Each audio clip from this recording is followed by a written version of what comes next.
like I was in and out. Usually, like with my work, it's a pretty quick trip, and then I'm out of there onto the next city. But like, I had been here a couple times and dropped into a few gyms, but most of them were south. Like I went to South Slope and then Jakarhu. Okay. And those were great gyms. And I was like, oh, it's like North Austin, which is kind of where we were looking just because it has more options, like residentially. They've got to have some good gyms too. There's a lot of very mediocre ones. Oh, I bet. Yeah. I bet. But But they're just kind of like, but when you think about it though, North Austin's just kind of like that in general. There's a lot of hit and miss. there is. It's a little. I mean, it's yeah. especially when it comes to food choices. It's a little white up here. Mm-hmm. Like it's a little boring, Dude, it is. Coming from San Diego, we were like, yeah. there's not really like a whole lot. People talk about Austin being like super foodie, eclectic, music, all this shit. It's not up And here. we got here and we were like, It's not up here at all. Nah, not so much. Like it's downtown for sure. And then some parts south a little bit too. Like you get some good stuff south. Oh, absolutely. But like north, like into Cedar Park and Leander, it's very Caucasian. And you can tell. A little Caucasian. You're like, this isn't that great. Yeah. It's not that great. Dude, it's nothing but chain restaurants up on this side of town. Yeah. You go downtown and there's a few here and there that are like pretty decent. Like Farmer's Table's not bad. And then Surf and Turf's not bad. On 1431. Yeah, it's not bad either. But yeah, all the other ones are pretty much chains. And you're like, there's not a whole lot to choose from. I was talking to the HEB butcher one time, and he was saying that on you buddies with him? Oh, Be like, yo, we talk every once in a while. Chop me up some meat. Yeah, That's good shit. We talk every once in a while. Hey, give me that marbling. Yeah. Take that one. So he was talking about how on this side of town they don't get as many different exotic cuts of meat because nobody up here buys it. They either A, don't know how to cook it. Okay, or so B, they too sourced scared it to out. cook They it. figured out we don't have enough demand. So they so when I was talking to him right before COVID, Keep he the boring said, stuff. yeah, he said that we pretty much get the boring stuff, and he said they had just started getting lamb.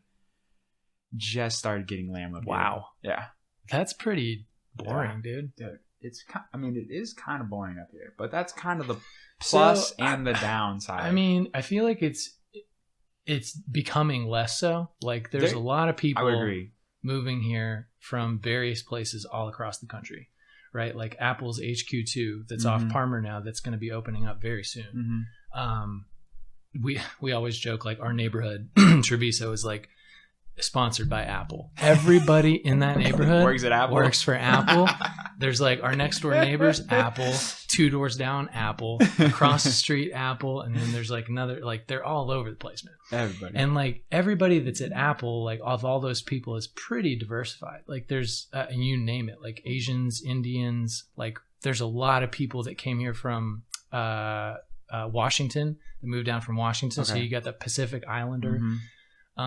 So like it's kind of like a mixed bag up there, but I feel like old Cedar Park, old Leander is kind of like, it's still like very white. Yeah, and you can tell. But I will say though, in the last maybe 6 months to a year, there's been more different restaurants up here. There's a lot more taquerias now. Yeah. There's a lot more noodle spots on this side of town, and apparently noodle spots that are actually good. Oh, really? Yeah, there's some like halfway decent ones, like King Noodle, that's pretty trash comparatively. But apparently there's some authentic, some legit pho places on this side of town.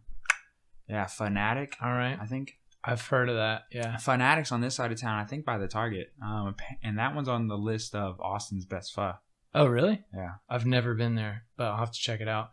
I'm waiting for like a good Greek spot. I need a good fucking Greek spot. Okay. Because like Greek's your thing? Yeah, dude, I love some good Greek food. Like, who doesn't love some good Greek food, bro? Greek food's good, but it's hard to find. It's like relatively healthy, like for the most part, unless you just go crazy with the tzatziki.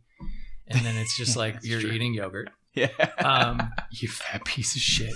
And then like eventually like you'll get like some good meats in there. You'll get some good greens in there. Like they don't go like whenever you get like greens, they don't go crazy on like the seasoning. They don't go crazy on the dressing and stuff like that. So it's pretty good overall. It's not like, I'm not eating a heart attack right now. A Greek salad with a gyro? Is it gyro? Gyro? I think it's pronounced gyro. Oh. No, I have no idea. Hero. It's a here. Euro. Yeah, the H is silent. One of those. There's not an H in it. There is an H in the correct spelling. Gyro. In the correct spelling. In the correct spelling. What? Yeah. It's You got a soft H, soft G. Roth, I know that I know that we're starting, or we had started already. We started already? Yeah, we started already. Oh shit! I'm gonna let him introduce himself, but I really gotta pee. So next time I need just a little heads up. Dude, this can be edited. You can. No, fuck that. We don't need to edit it. No, I like this. Okay, all right. No, I like doing it this way. I just I thought you were still fucking with the mics. Dude, go pee. We'll talk about Kirby for a minute. I'm loving this shit over here. Dude, Kirby's right there. We got Kirby. Okay. You never saw Kirby? I gotta pee before we get really, really started. Dude, Kirby was my jam in Smash Bros. Yeah, Smash Bros 64, Kirby, Yep. Go yellow Kirby. Yes. Yellow Kirby, red shoes. Okay, all right. Done. You got it all down. A lot of people say it was cheating, but just because you can boop so many times, I don't know. Who's your go-to guy? Or did you play Smash? I played Smash. I still play Smash. We still have that. Dude, hell yeah. I played Link. Link is good. Fox is good. Fox was the one everybody went when they Fox, wanted to win. Yeah, Fox is kind of cheating a little bit too, because you can just you shoot off a couple lasers and be like, dude, you're just racking up damage like that. Yeah. All the time. It was Link, Yoshi, and Kirby. And I switched between. Oh yeah. Yoshi's okay. fun. Yoshi's a hard character to play though. Yeah. Because you got to have the aim down. He was like Ness. Yeah. Like Ness and Yoshi were tough. Ness. Dude. Ness was also up there. Ness took some finesse, dude. Oh, Ness was no joke, man. If you're going to play Ness, you got to have skills. Like, you have to be top level Smash Bros. Player to be Ness. Yeah. Otherwise, like, you get the thunder coming around and just, like, you could save yourself potentially every single time. But, like, otherwise, Ness is, like, is a tough character. So we're having a Super Smash Bros. Tournament is what I'm hearing. We're talking Smash, bro. Oh, dude. We're talking Smash. We got to throw down. I was saying Kirby was my guy. Link. Link and Fox was up there too, for sure. I'd get Fox every once in a while. And sometimes just go crazy with Mario. He wasn't that great though. Gyro. Mario was just mediocre. Mario was just like fun for the sound effects. Yeah, exactly. Mario was like, Gyro. He's like Gyro. the best burger from Wendy's. Gyro. It's fine. Like, he's not going to be anything crazy, but like he's all right. He's okay. He's okay. Kirby was the shit though, for sure. Did you introduce yourself yet? I didn't. Oh, well, here I am. Just talking away Super Smash Bros. Dude, what the fuck's up, man? Dude, not much. Thanks for having me on. No, I appreciate it. Thanks for doing it. Yeah, I think we're going to talk about some weird shit tonight. Oh, I'm excited. Let's get real weird. Some weird shit. Man, we got a whole bottle of bourbon to get real weird. Lars, if we go through this whole bottle, I'm fucked. Oh, dude. I'm yeah, for sure. It would be a group effort to Uber home. Yeah, that wouldn't be good. No, that would not be good. No, that would be good. Yeah, how do you usually break this down? You want me to just kind of like run it down like natural intro? No, we don't really have a thing. No, you don't have a thing. Yeah, but you didn't really say what's up, Brodey, which, that's kind of the thing, though. What's up, Brodey? Oh, man, what's up, Brodey? There it is. Dude, no, I feel like I never get to see you no more, so I'm really excited to sit down and do this. Man. I know. So I'm excited. We all got adult shit to do. You got a newborn or a newish born. Yeah, got an 8-month-old. Ooh, 8-month-old. She's growing so fast, man. It's crazy. Dude, 8 months is crazy. She's like just growing so fast. You're like, what is going on? Like, one day you look at her and you're like, okay, you're an infant, and now you're a toddler, and like now we have to like set up like the floor and make sure that she's not going all over the place, and like she's already gone for the electrical outlet a couple times. Oh, we're like, man, it's not good. We're gonna have to baby proof the entire house. My stress levels are just going up. Like, work isn't crazy enough already, so I'm like, all right, sweet, we gotta worry about this shit now too. But fortunately, she's in daycare. Okay. We got daycare that's like 10 minutes away, so we take her in the morning and she's there during the day because my wife and I, we both work from home. We both work for the same company. I don't think we've ever talked about what I do. Nope. Actually, we're about to get there. Okay. First, yeah. What's your name? My name is Ben. Ooh. Ben Leahy. Ooh, Ben. We'll just break it down a little bit. Yeah, we'll break it down. We'll break it down. We met at how the gym. we got to where we're at. Okay. All right. So a couple years ago. Couple years ago. Well, actually, we'll go back a little bit further than that. Ooh, okay. I lived in Connecticut growing up. Okay. Born and raised in Connecticut till I was in my early teens. And my family moved down to North Carolina. My parents lived down there. We're in Asheville. I was born in North Carolina. Oh, you were? I was born in Fayetteville. No way. Mm-hmm. Okay, so I lived in Raleigh for a while, which is like an hour and a half. My family still lives there. Oh, really? Mm-hmm. Okay, gotcha. Yeah, my uncle's the... I went and saw J. Cole down there one time. Dude, so that's funny that you bring that up. And I'm jealous that you went because I thought about going, but... Oh, you knew about that show? Yes. So yeah, it was back in like 2013 or something like that? The live concert album that he put out is that show. Yeah. I was there. I listen to that all the time. It's amazing. You were there? Yeah. Oh, okay. Hold on. Let me take that in real quick. His album comes out this week. Yeah, dude. Big time. Stoked. Big time. So much hype around that. Dude, I'm so hyped. I fucking love J. Cole. It's gonna be good. And he's a phenomenal human being. So my uncles went to high school with him. And what? My uncles went to high school with him in Fayetteville. Okay. And a couple years ago, probably about 6 years ago, one of their friends from high school ended up getting either sick or in a car accident or... No. I think their daughter got sick. Their daughter got sick, ended up in the hospital, and J. Cole found out somehow through Facebook or something, through mutual friends, and he just randomly showed up at the hospital. Wow. Showed up, kicked it with him, said what's up, and then he lives in Raleigh, and he plays basketball at one of the gyms there. Probably one of the Lifetime or something. Gyms. And I know plenty of people that go up there and play with him all the time. Dude, that's crazy. Yeah. Man. I had no idea you were. So you were born and raised in Fayetteville. Not raised. Military? But I was born. Yeah, I was born in Fayetteville. So my grandpa's a Green Beret. Okay. So he was badass. stationed. Yeah, he was stationed in Fort Bragg. Watch out for that forever. guy. Yeah. He's passed away, unfortunately. But he was stationed in Fort Bragg, and then my dad was 82nd Airborne at the time. He was also stationed in Fort Bragg. Okay. And so that's when him and my mom met. And then when they got married, we moved to Florida. We stayed in Florida for a little bit, Maryland, Alaska, then here. Okay. So I spent... Dang, dude, you've been all corners. A little bit. We drove, crazy too. Place. That's the fun part. So we drove. Every time we moved, we drove. And we drove from Maryland to Alaska. And driving from Maryland to Alaska, we made a vacation out of it. Took about 3 weeks.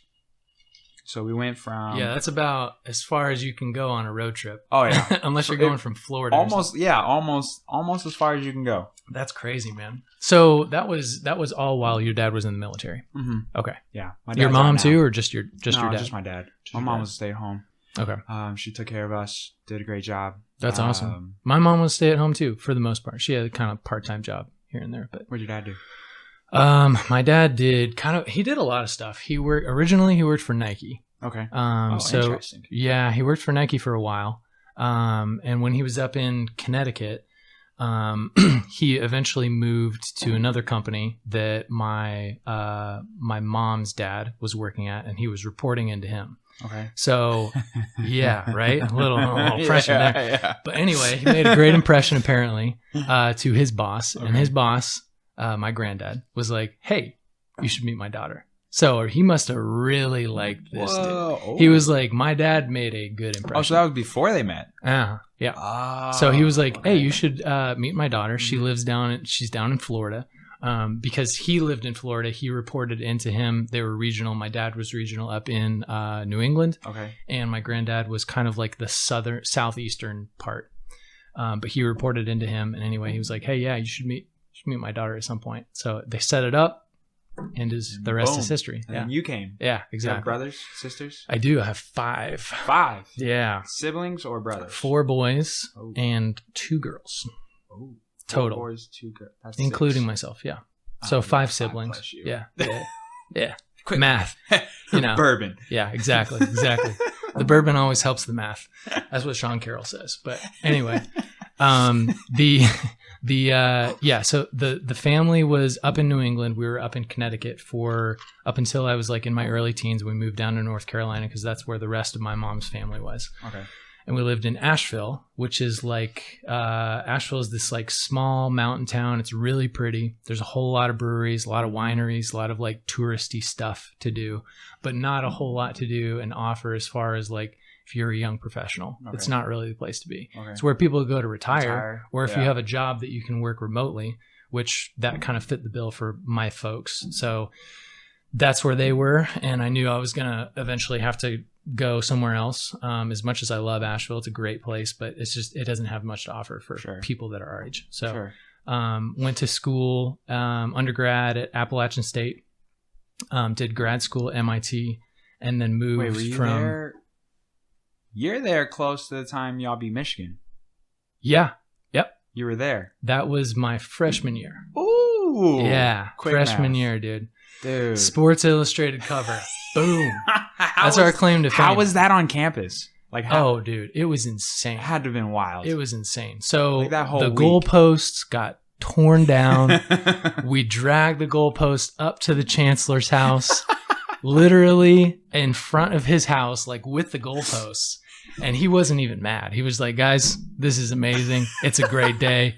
Like Appalachian State put us, like, it was fantastic. That's and that incredible. Was like, that football program at App State's really good. It's, I mean, we've put up some pretty good numbers against like top programs like Penn State, double overtime with them, lost just by 2 points.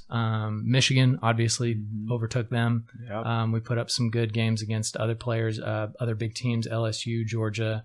And we've got a few more that are coming up over the next couple of years, but it's just exciting to watch like a team that's not necessarily like your typical big SEC powerhouse go out and crush the big guys. Dude, that was the biggest. It's fun to watch. That was the biggest upset, or like that was like the first biggest upset that I can remember. Yeah, that was a big one. Yeah, because at the time we were technically still within. So we were in the Southern Conference. The Southern Conference is. It's Division I, but it's Division I AA. Yeah, so there was FCS. Yeah, FCS, exactly. So because we were an FCS team, we never went to bowl games. We played for the national title, which we won, I think 4 or 5 times. But it was always us and like a couple other teams that were up there, and we just pulled it out consistently for like almost the entire time that I was there. Yeah. We were just winning back to back to back. So the games were insane. The tailgating was insane, fun. Dude.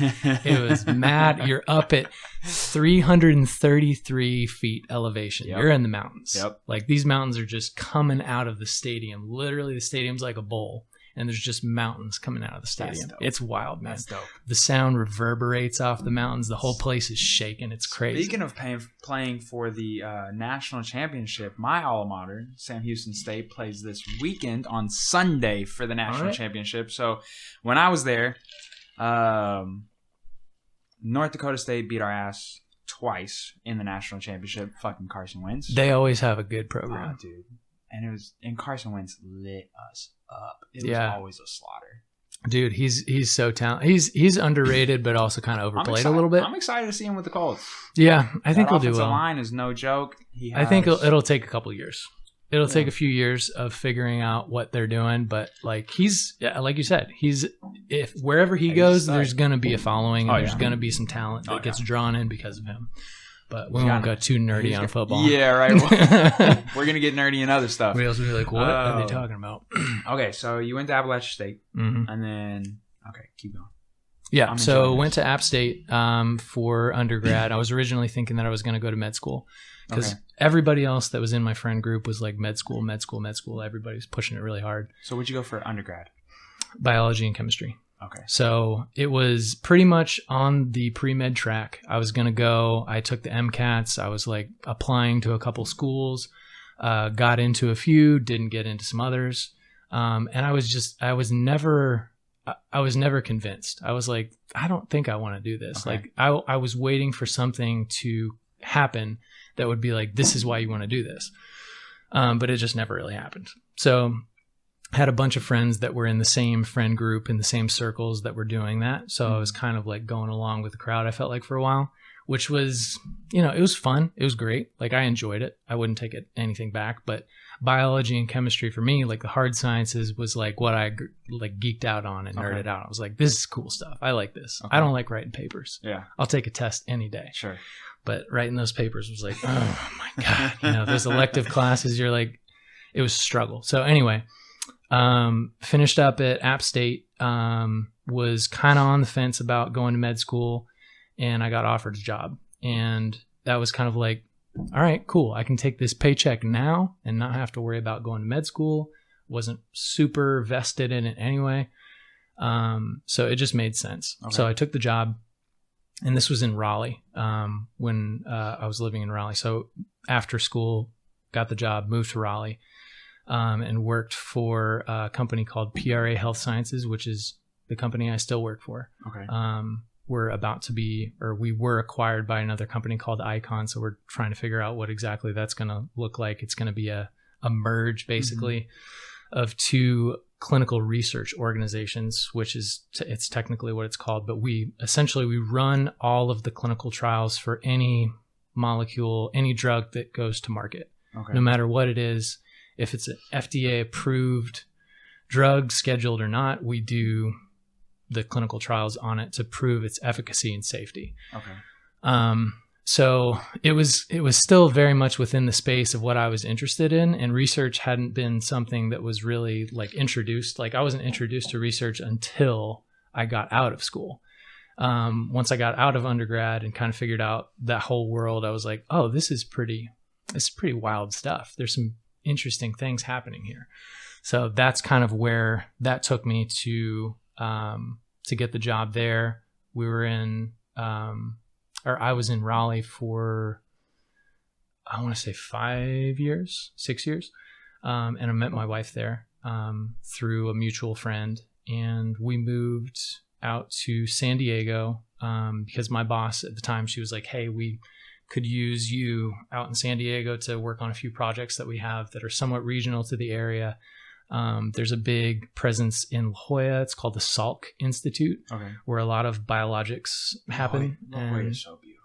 La Jolla is amazing. So beautiful. We spent a lot of time up there, like hiking and just like, it's so pretty, man. It's so beautiful. Torrey Pines, which is right next to La Jolla, has all these hiking trails, and like people, you can just go for miles. Like, there's cliffs. Like, it's so pretty. Yeah. When I was in San Diego, we never didn't really go hiking in La Jolla, but we went up to like the potato chip. Potato chip. Yeah, that one. Yeah, dude.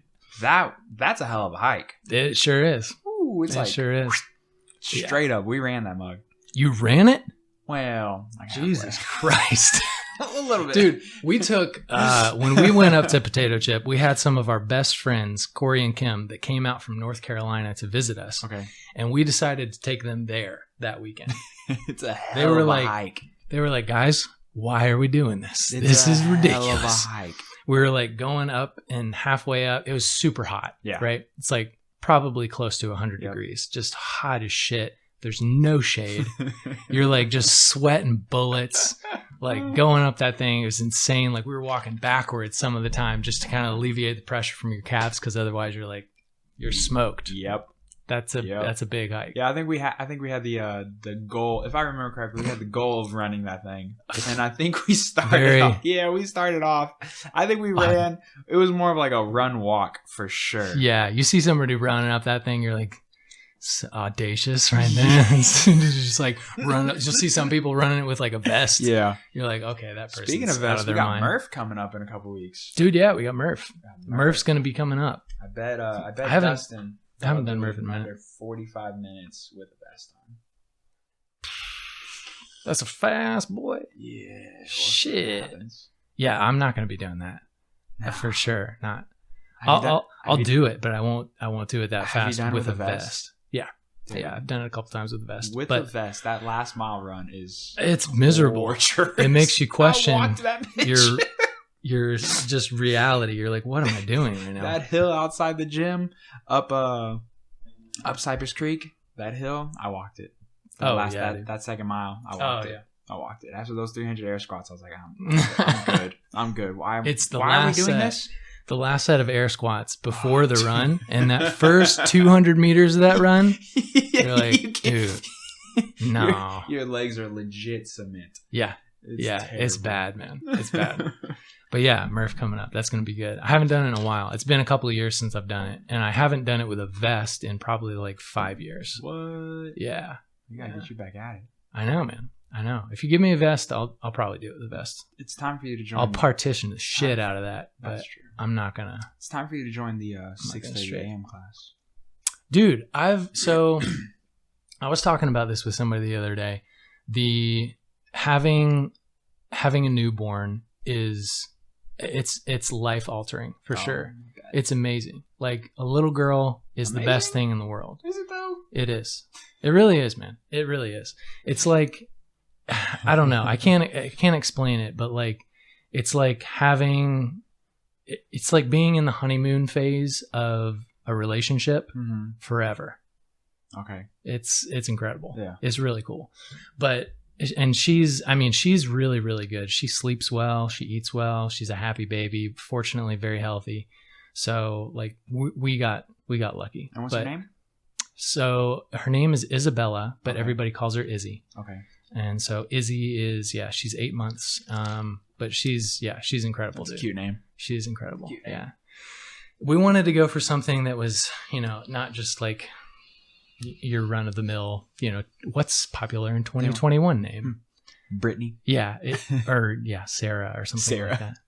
But that's his wife's name. That's dude, not what I meant. It was just the first name that came to mind. Brittany? Yeah. Oh, okay. Brittany, all right. Sarah. Exactly. Yeah. It's true. My sister's name is Sarah.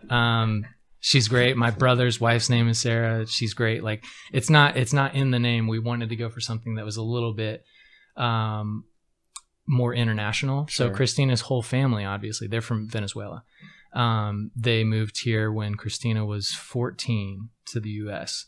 So we wanted a name that like was very easy to pronounce for everybody on her side of the family. Like her grandmother doesn't speak any English. I mean, she does enough to get by. Okay. When she needs to, but like, I shouldn't talk trash on her English. It's pretty good. Do you speak Spanish? A little bit. Okay. A little bit. Enough to get by. Like I can understand pretty much everything that's going on within a conversation that they have, unless it goes to the next level. And when it goes to the next level. Yeah. No, I get that. Because all of a sudden they take the speed and just go, and you're like, come again?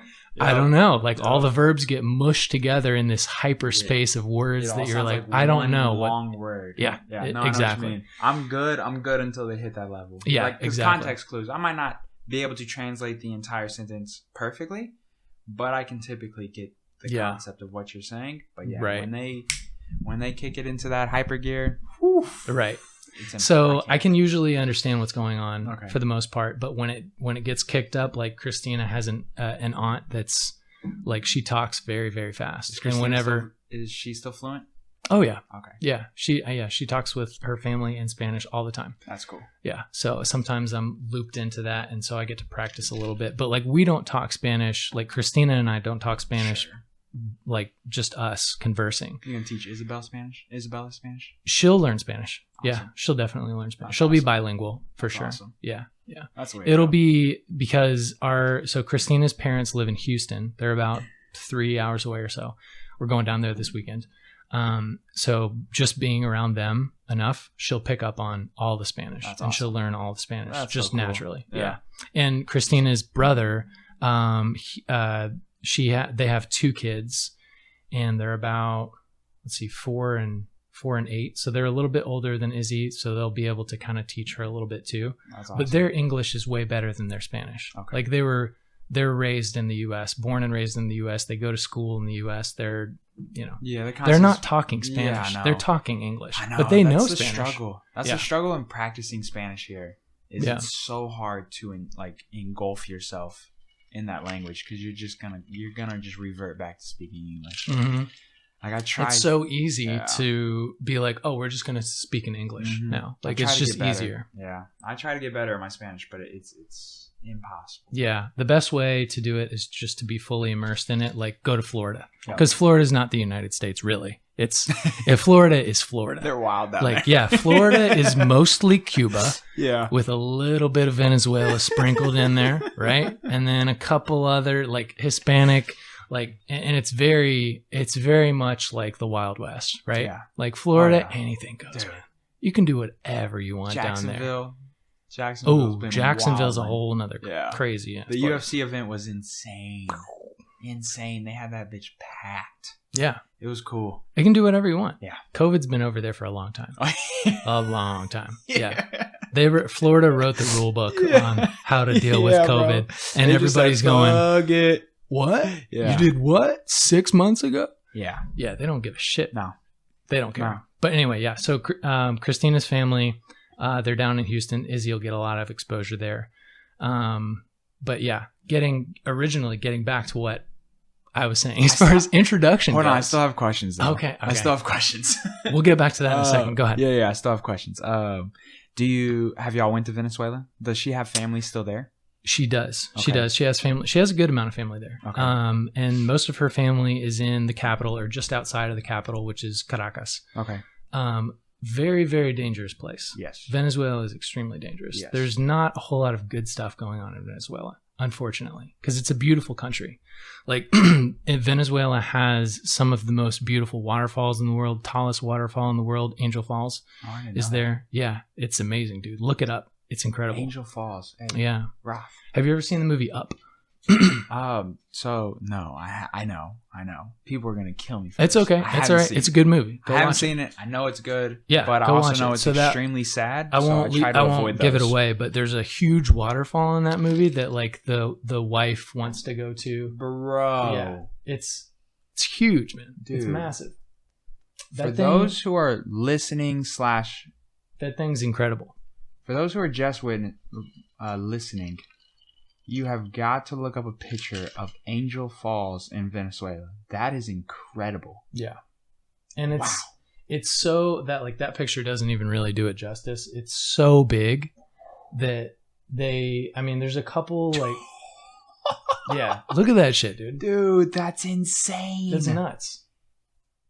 That is insane. How beautiful. Yeah. So anyway, in the movie Up, they kind of they mimic it after that. Like it's pretty close actually. Okay. But yeah, it's a beautiful country. Really, really cool place. We can't go there right now. Nobody can really go there.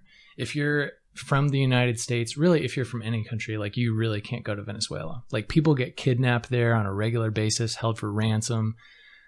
There's so much violence. The government there is basically totalitarian, held by this one dude who was put in place by Chavez. He was basically Chavez's best buddy. Apparently this dude was a bus driver before. He had no qualification whatsoever to be in a political position of power. And Chavez put him in power as kind of like his last dying wish, as it were. It'd be like, you're going to be in power. Guy's name is Nicolas Maduro. So he's an insane person and he's running the country, and Venezuela is like, it's so sad because it's like a beautiful place with a lot of really cool heritage and culture, and like you can't go there because you will probably get kidnapped. Like Christina's had multiple cousins, family members that have gotten kidnapped and held for ransom, and the only thing you can do is pay. Like you can't do anything else, or else they'll just so it's bad. Yep. Yeah. Not a good situation down there. And then I just have one more question. Yeah. Where's your last name from? My last name, Leahy? That's Irish. Yeah. Okay. Yeah. So it used to be O'Leahy.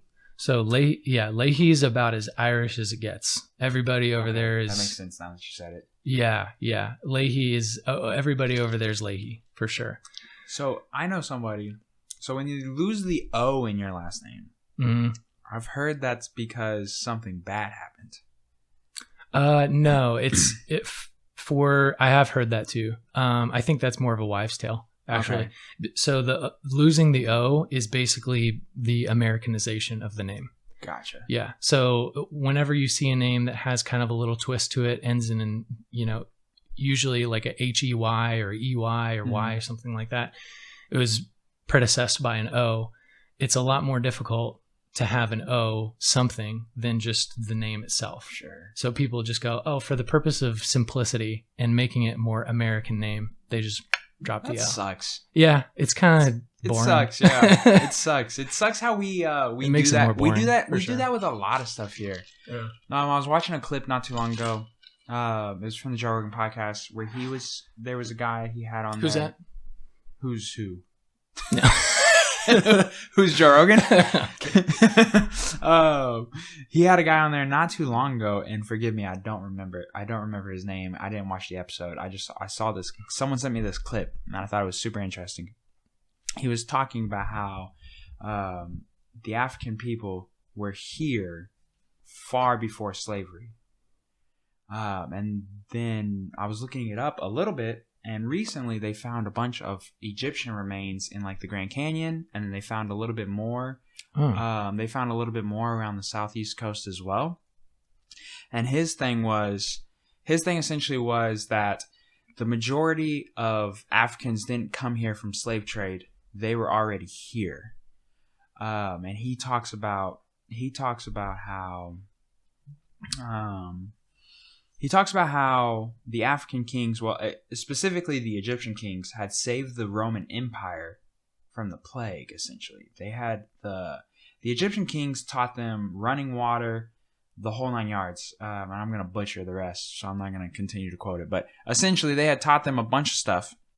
Because a lot of people believe that Egyptian culture was far more advanced than everywhere else. Right. People always make the argument, like, how were some of the architectural structures that they created actually made? It's insane. Because, like, physically, it doesn't make any sense. Yeah, you do the math and you're kind of like, how did they get that up there? Aliens. Yeah. I don't know, man. I don't know, man. Dude, it's crazy because they talk about there's also a lot of really good arguments as to how they did it. Really? Yeah. Because I mean, if you look at some of the more complex structures from that era, and specifically like the Fertile Crescent and everything that was developed within that time, it was extremely advanced for the time. Mm-hmm. But they basically have like there's a couple theories. One of them is that they had a architectural board that they established, some sort of a board where they actually like drew everything up before they did it. Because normally it was like, let's get this up here, right? It was like A to B. But like they hypothesized that it potentially could have been very well planned out so that they didn't do anything unless they know for a fact that they could actually do it. But if I remember correctly, the pyramids have like these 1,000-ton steel rods at the top. I don't know about that. And they can't explain how they would even got there. Steel rods wouldn't make any sense because they didn't have forges at that time. I don't think they said they have these large. I mean, they could make swords, but they weren't making steel rods. Yeah, they said that they had these large, or metal maybe. Something at the top of the pyramids. I don't know. He can look. We'll see if we can find it. But they also believe that the Sphinx were built many years before the turn. I mean, before I've the heard pyramids. That. Yeah, I've heard that. Many years before the pyramids. Yeah, that's a whole nother crazy. Dude, yeah, you got to get the tinfoil caps out for that one, bro. Like, seriously. Dude, it gets You're going to go down that weird. path? It gets real weird. You're going to go down that path of it's a fun... Right? Was that right? Steel, like a steel reinforced beam. Is like it was put in afterward to show the original height of the pyramid. Like we did it. I mean, I don't see anything about it being originally in the... there's like a lot of... I don't know. Maybe I'm wrong. See, my thing would be if you have the kind of technology or the kind of understanding to reinforce things, like create like an I-beam. Like the I-beam is arguably one of the most strong structural things out there. Like if you can put an I-beam in a pyramid back then, what else are you doing? What's an I-beam? Like like an I-beam is basically a reinforced steel plate that has another reinforced steel plate in the middle with a top, right? So it's shaped like an eye. Okay. That's an I-beam. Gotcha. And that's what bridges are made out of. That's what most buildings have as reinforced structure. I mean, I'm not an engineer by any means, but the I-beam essentially is like the gold standard for strength. Like you can't get any stronger than that. That's pretty much like so if there's I-beams, if they had the technology or the idea to make that, and then that went away for thousands of years, where did that come from? Well, they believe that civilization way back when was knocked down to about 1,000 mating couples from a ginormous storm. Yeah. And so they believe that they were super advanced, and then they got almost wiped out, and it like took them back. Yeah, I'm trying to gauge right now how weird we're gonna get, how much you know that I know. Then it's like, it's like, wait a minute, did we read the same articles? Yo, for real, for sure. I'm fascinated by ancient Egypt, dude. Yeah, there's some crazy stuff, man. I wish there was more. I wish there was more like attention brought to some of that stuff, because there's not a lot. There's really not. Yeah, like there's stuff online. You can find stuff online, but you can't really you can't jump on Netflix and find anything about this shit. Yeah, it's not on there. Like I've looked, because people just aren't as. Oh, I think it's because it's not quite sexy enough. People are like, so? No, I don't think there's enough strong evidence to really prove like, okay, where are we going with this? Like, how come we want to know about this? Yeah. Like, where's the end point to figure out where we're actually going to go once we figure out, okay, this was actually something else. Now what? It would just be, I don't know. I guess it'd be like a forever mystery solved. Yeah. I mean, yeah, it would be, but it would also open a whole lot of doors to other things. It'd be fun. Yeah. Okay, yeah. So if you could go back to any time period, you can time travel backwards. Any time period you want to experience something happening, like a major historical event or just an event that you enjoy. Where would you go? And dude, I think I would go about as far back as you can go. I want to know how it all started. I would go back to the point of inception. Okay. Big Bang. Okay. If I could, if that exists, that's probably where I'd go. I want to see where it all came from, because matter in and of itself is not something, it's the second law. You're not able to destroy it. It's always been here, but where is here and where did it all come from? Right? So like figuring out like that question and asking like, okay, like all of the events that have occurred since that point in time, or the hypothesized point in time that was the Big Bang that people understand and teach and know and all of this stuff. Like we don't know hardly anything about it other than making up some chemical remedies for how it was all created and eventually fell into place. Like happenstance is a very unlikely thing. So explain that. So I mean, if you look at chemistry and you look at biology at a very fundamental level, like all of the stuff that we have now and that we've built and developed came from something else, right? Like it was at one point, it was a very simple mush or goo, right? That all of this crazy stuff that we do and think about now came from. So where did that originate? Like it didn't come from nowhere, and there wasn't something that there could have been something that happened to prompt it, but what prompted it and where did that come from? So I think it's a much deeper question. It like the inception of what we know that happened, or what we think we know, happened billions and billions of years ago. Like what actually prompted that event? That's a weird question. I think that's where I would go probably to. That's an interesting answer. I've never gotten that answer before. I ask that question a lot, and oftentimes you'll get ancient Egypt to see how the pyramids are built, the Stonehenge. You'll get those kinds of answers, Because I mean, I'm a basic bitch. I definitely would go back to fucking Egypt and figure out how they did all this shit. I want to see where those pyramids came from. Yeah, and so that was it. I like that answer. Yeah, that was interesting. It's kind of weird, but it's also like that's coming from my biased self too, which is like I want to know. I want to know the research behind it. I want to know like why it happened and how it happened and where it came from and why it works and all this stuff. So like that's probably figure it out. I don't think we're meant to. No, I don't think we're really meant to. I think eventually it'll reset itself before we figure it out. Where do you think we're headed with AI and? Oh boy, technology. We're asking these questions. Yeah. We're asking these questions. Wait, or do we go back to your introduction? Jeez. We can get to that. But basically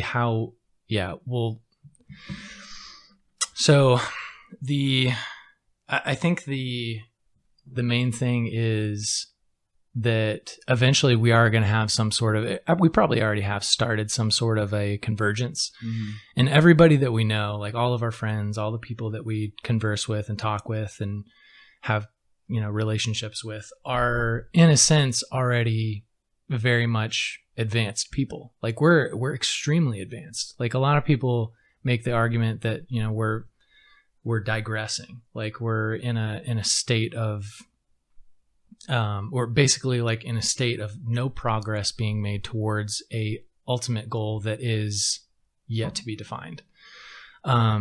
So I think in general, like our society is kind of smashed a lot and looked down upon, and we're like, oh, we just suck at everything. But I think we're actually doing pretty damn good, all things considered. I mean, I think this is the smartest that society's ever been. Yeah, I mean, it is. Aside from some things, but for the most part, this is the safest, smartest. Aside from what we don't know. Yeah. Aside from what we don't know, for sure. Like at this point, we're definitely the most advanced that we've ever been. And I think there's a lot of people and a lot of organizations and a lot of movements and a lot of things to thank for that. But ultimately, I think there's a couple major players that come to mind that will change things significantly moving forward. And one of them is technology, for sure. I think technology it's inevitable. Mm-hmm. It's one of the most quickly developing things that is out there. Yeah. And thanks to technology, it's opened up a whole lot of other doors for, a lot of other avenues and a lot of other opportunities. I mean, humankind is not the same because of technology. We're extremely different. Like the people that were born today are going to be, in 20, 30, 40 years are going to be completely different people than you and I are. Like we're very much babies in the sense that like what's coming is going to be extremely different than what we experience and know now. And I think there's a lot to say about that, but there's a whole lot of push and momentum that people feel like we're coming to a halt. Like we have, we've kind of seen. Do you know what Metcalfe's law is? Is that the technology? Yeah. How it advances? Right. So that's what I was just thinking. I was trying to think of the name of that law. You got it. Yeah. It doubles every year or? So yeah, it basically exponentiates every year. So we've gotten to the point where we're pretty much at the end of that. Like we're getting close to the end of that. And we know that we're getting to the end of that. So like a step is going to be made to shift that and change what we're going to do moving forward. Like I think the big question now is like what is technology and humankind going to look like together moving forward? Because we're not going to have a separation. Like it's going to be very much a joint thing, which it kind of already is. We're integrating even more soon. Yeah, exactly. Elon's about to make this real weird here soon. Right. Well, him and a lot of other people. It's not just him. Like he's one person. Yeah. But there's the Neuralink, that whole squad is they're about to change. Yeah, that's some pretty interesting stuff. Yeah, they're going to change a lot of stuff. Mm-hmm. That's when we're going to start to slowly become, I guess, almost one with technology or one with AI. I mean, you could kind of argue that we already are. Like, I think we already are. But there's nothing in us yet. No, but I think without it, we would die. Like, there probably wouldn't be... Like, if the internet was to basically just cease to exist tomorrow, like, I think a lot of people would perish. Like, it's as morbid as that sounds. That'd be rough. Yeah, as morbid as it sounds, I think it's true. Like, so much that we do relies upon that now. And because we don't even fathom the possibility that we could not have that anymore, like that would be cut off from us, is pretty crazy. It's pretty crazy to think about. Like, it's not even something that people would consider. Especially after it's weird that they don't consider it, because given the last year, we've been humbled majorly twice. One in Texas and one in the whole world. One being COVID, and the second one being this ice storm that fucked us up. That was some crazy shit, right? Yeah. So we've been humbled twice within a year. I feel like we talked about this on another episode as well. I feel like you should think about stuff like that, because it's shown that it is a possibility. Like, COVID shut the whole world down. Yeah. We're still dealing with the repercussions today. I still can't get someone their product for 3-4 months. And we had a whole meeting on it this morning. Like, we still, like, there's a truck shortage. There's a storage container shortage. Yeah. There's wood shortage. It's a weird time. It's impacting a lot of things. Like, no matter what industry you're in, it's being impacted. Like, the lumber shortage is impacted immensely. The growth of Austin. Like, people thought that we were going to be way further along than we are. Yeah. Like, we're barely making it by. Like, the inventory in Austin is insane right now. They just sent me another email saying that, sorry, we haven't made any progress in 2 weeks because we can't get anything. Right. Exactly. There's nothing to be had. Like, if you want to go get it, you have to know some people who know some people, like, in surrounding areas. It's crazy. But yeah, you're absolutely right. It's impacted literally every single industry. Like, we have, in my job, we have various suppliers that have to, various vendors that we have to get material from in order to run our trials. So, like, a lot of lab kits. Covance is one of our biggest suppliers, and Covance has a huge lab kit supply shortage right now because there's not enough plastics for the vials. So, like, the aliquot tubes that you would put blood in or anything, any other plasma, whatever it may be, those tubes are in high demand because they just don't have enough plastic. Like, plastic. Yeah. So the stuff that we have, apparently. Stuff that we came so accustomed endless to. Endless amounts of. We don't have any of it right now. And so because of that, we've had to push things out, and deadlines get moved, and money gets moved. And all of a sudden, you realize that, this is much more far reaching than we thought. I don't blame anybody that gets conspiratorial when it comes to COVID. It's a weird time. Yeah. It's a weird time. Yeah. Like, you see lumber up 400%. You see pharmaceutical companies making billions and trillions off of masks, gloves, sanitizer, the whole 9 yards. Yeah, that's not really pharma companies. That's more like supply companies. Okay. Like, Staples is making a shit ton of money. Okay. Yeah. So those guys. So supplying companies then. Yeah. The pharma companies there's a few that are doing pretty well, but there's a lot that are hurting big time because, you're not allowed to get patients on site anymore. And so patients aren't getting the kind of treatment that they need to get a couple extra years of life in, So you're right. It is very, very much far reaching, and it's extremely impactful. But I think the goal now, like, in general, has been shifted. Like, we went from a somewhat progressive thinking towards bigger and greater goals, thinking about taking care of the planet, think about taking care of, like, what we have and being able to progress science in the right direction. And then all of a sudden we had this huge paradigm shift that directed our attention towards what needed to be addressed now. And now that raised a whole lot of other issues that were like, oh, we need to address these now because they're more important than the end goals. So I think what we need to do is course correct and figure out, okay, what's really important right now?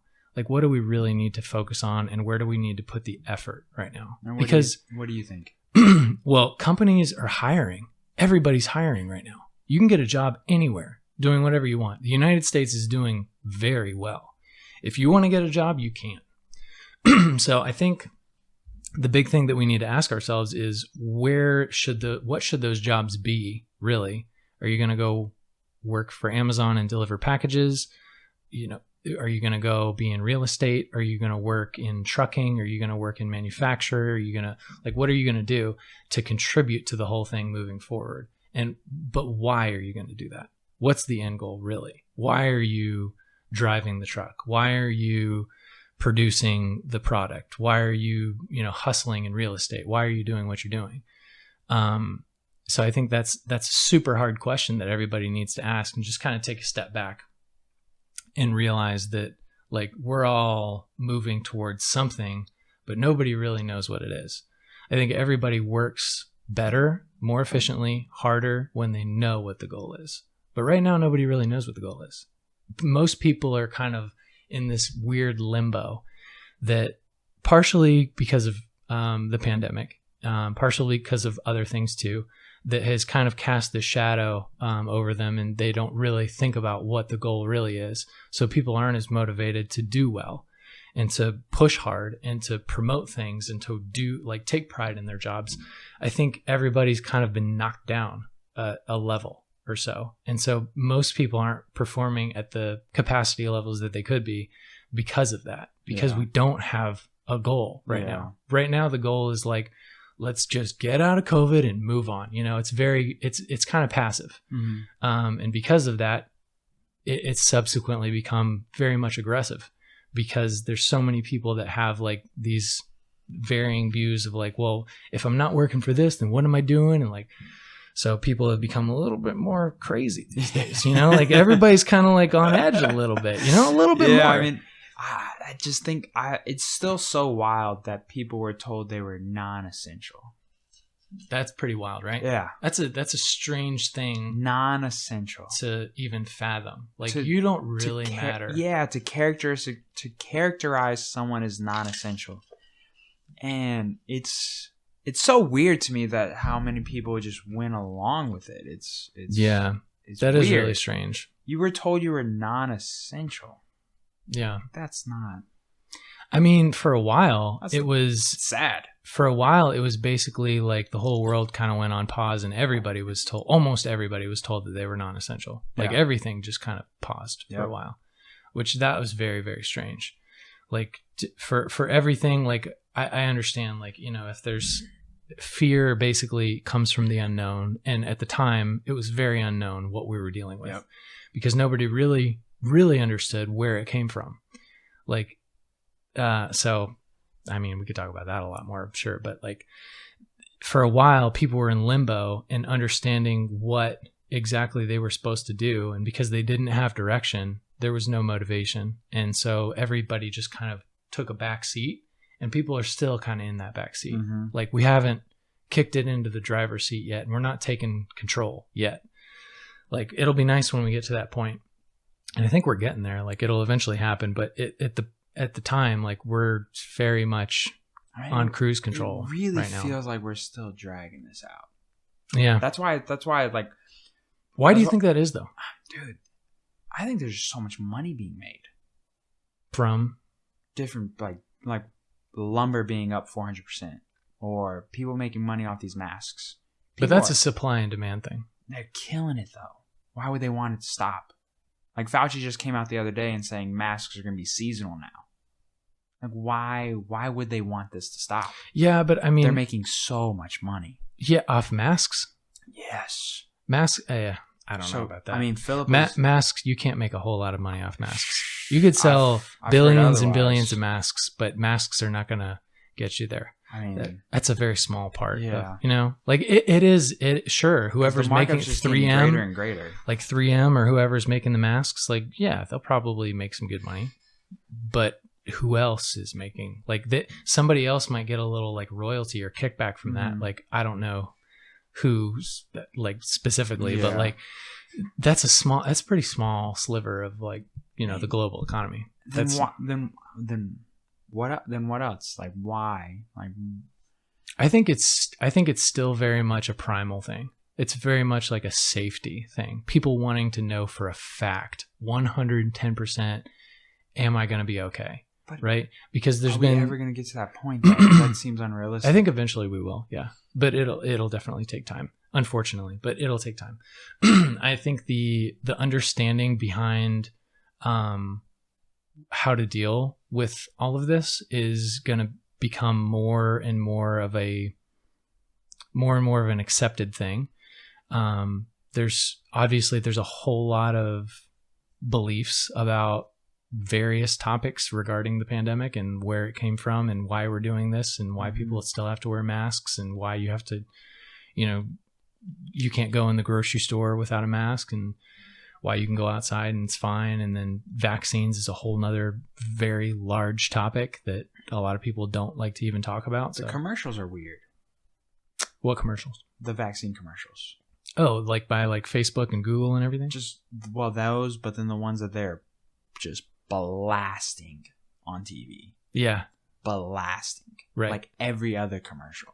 What do you think like the gain would be though? Like if they were to, if the true intention of everybody getting vaccinated was for everybody to truly have a 95% efficacy against getting COVID, then what's bad about that? I don't know. It's just weird. I don't know that it's not good or bad.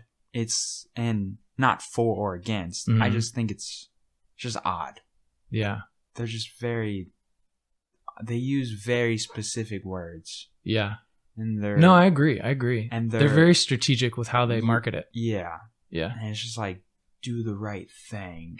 Like, it's a real odd. Mask up, vax up. Yeah. It's just it's really odd. Yeah. But what makes it odd? Like, is it just the wording or the way that they kind of twist it or the fact that it's a commercial? I think the way they kind of twist it and the fact that it is a commercial. Yeah, right. That's kind of strange. Yeah. Yeah. And the fact that they are blasting it. Mm-hmm. Like, I mean, they're spending tons of money on that. Right. In order to get those. Because, I mean, they're prime time during the NBA games. Oh, they were during the NFL draft. You name it. I mean, they're blasting them during the most everybody time in the NBA has to get the vaccine. It's no questions asked. You have to get it. Really? Yeah. Even if you're a trainer, like everybody that is affiliated with the NBA has to have the vaccine. No questions. You have to get it or you get fired. It's also a slippery slope. It's weird. I don't know. Yeah. A little bit. It's a slippery slope. But when was the last time we had a global pandemic? And that's true too. And why did we have a global pandemic the last time we had one? We didn't have labs. The last one I can remember. We didn't have labs developing we didn't have level 4 labs developing this specific strain of coronavirus, COVID-2, that was back in the days of yellow fever or something like that. Like, we didn't have that. Yeah. Spanish flu. The Spanish flu was probably the most recent one. Yeah. That wasn't a thing back then. But it is now. And the fact that, we can kind of figure out where it came from kind of doesn't really add up at all. Yeah. Do we really know where it came from? No, we don't. And we never will. It seems we never will. It almost seems manufactured. Take another sip. I mean, it's odd. Look, I'm by no means an expert, I'm not very smart at all. However, it skipped certain processes that a virus goes through that it didn't go through. See, you know a little bit. I know a little bit. Yeah, you're absolutely right. There's way too much evidence that weighs against the fact that this particular virus skipped 3 steps. Okay? 3 entire steps to get from animals to humans in the way that it geneticized. Like, it wasn't something that just like somebody ate a bat Yeah, that's not how it works. No, it's not. No. It's not how it works. And I mean, there's a couple people that I work with, and a couple people that I follow and subscribe to that it's very plain and clear that that's not what happened. There's no possible way that that is what happened. Mm-hmm. But because of the clearance that is required to audit the lab in Wuhan, we'll never know. We honestly will never know. Unless there's a crazy whistleblower incident of somebody who somehow archived data, which is very unlikely in the Chinese way of thinking. It's very, very unlikely. So we most likely will never fully know that that's in fact what happened, or what actually happened, I should say. So yeah, it's unprovable, and it will probably always be unprovable. But from basic science and learning strands and understanding how these viruses work, there's no way that it actually happened in the way that they say that it happened. But it is the best argument that they had at the time. Yeah. 100%. Sure. The best one that they had. And because it was very quick, and because it got out so quick, and because it spreads so quick and so easily, because it does spread quick and easily. Mm-hmm. It does. And it impacts people on various levels, which also screams genetics. There basically is no way for them to cover it up in any other way other than to say that it was, bat soup or whatever. That's the best argument that's out there. And that's the one that they'll stand by for forever. Yeah. And it's probably going to be something that will be written about quite a bit, and there'll be documentaries, and there'll be all sorts of crazy shit that comes out in, 5-10 years from now. And like somebody on Netflix will make a lot of money, but like, that's just the sad truth, that unless there's somebody who somehow archived everything, which very unlikely, probably not, we'll never know. Yeah. Yeah. That's so wild. It's such a wild. It's wild. It's just a wild time. But the crazy thing is, because of that, there is no possible way to put it back on anybody, right? You can't do that. Like you literally just can't do it. If the evidence is not there, you can't do it. Sure. Sure. Because agencies like the FDA exist in the United States, we have basically a foolproof way of knowing if something like that were to happen here.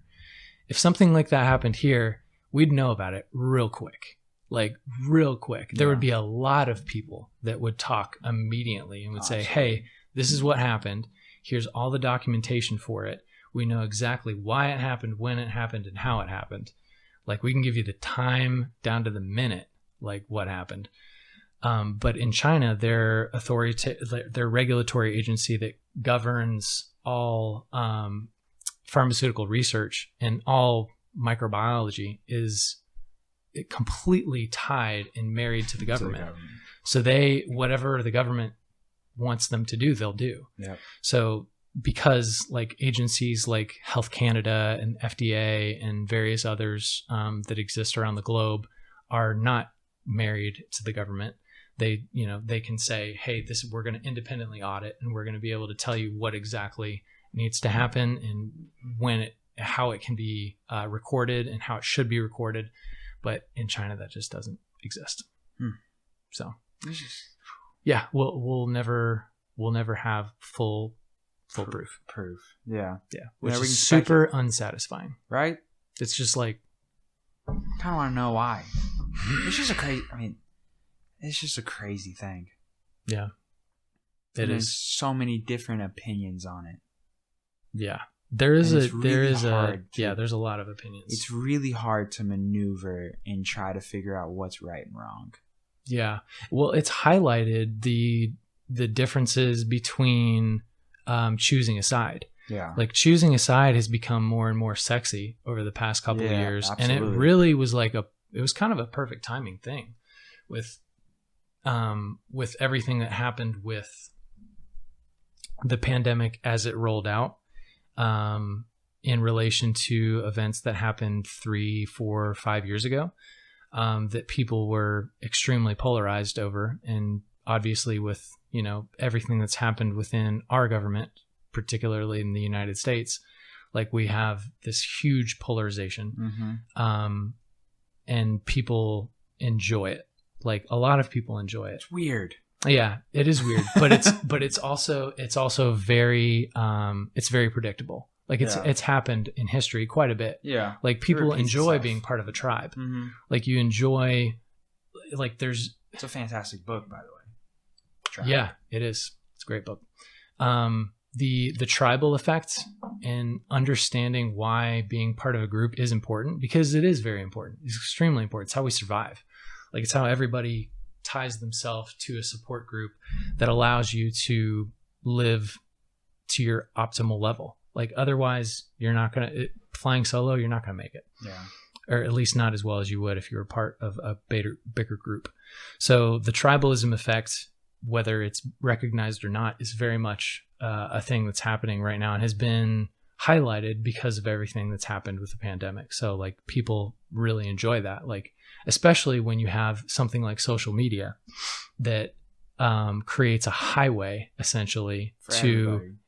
To everybody just has a blast out whatever you want about, you know, the fact that you're part of that tribe and you subscribe to that train of thought. I think it'll last for a while longer. Unfortunately, I think it probably will. Well, we go through these political cycles every so often. Like this is not something that hasn't happened before. Like you said, like this is a repeat of things that we've experienced previously in history. It's just it's a real weird time because it's like I said, trying to maneuver through everything and trying to find what is right and what's wrong. Like, is it wrong to not get the vaccine, or is it right to get the vaccine, or is it necessary to get the vaccine? Like it's so hard to maneuver through everything to try to find the right answer. Right. But I think the underlying principle there that we need to maintain is having the choice. So if you remove the choice, you're in a dangerous place. I don't think anything should be absolutely 110% required. Oh, there's nothing that should be absolutely required. No, it should be. So that's why I think one of the best things that happened here in Texas was when Governor Abbott basically said, we're all open. Everything's open. No masks. You're good to go. Right? He allowed people, organizations, communities, whatever it may be, to make the choice.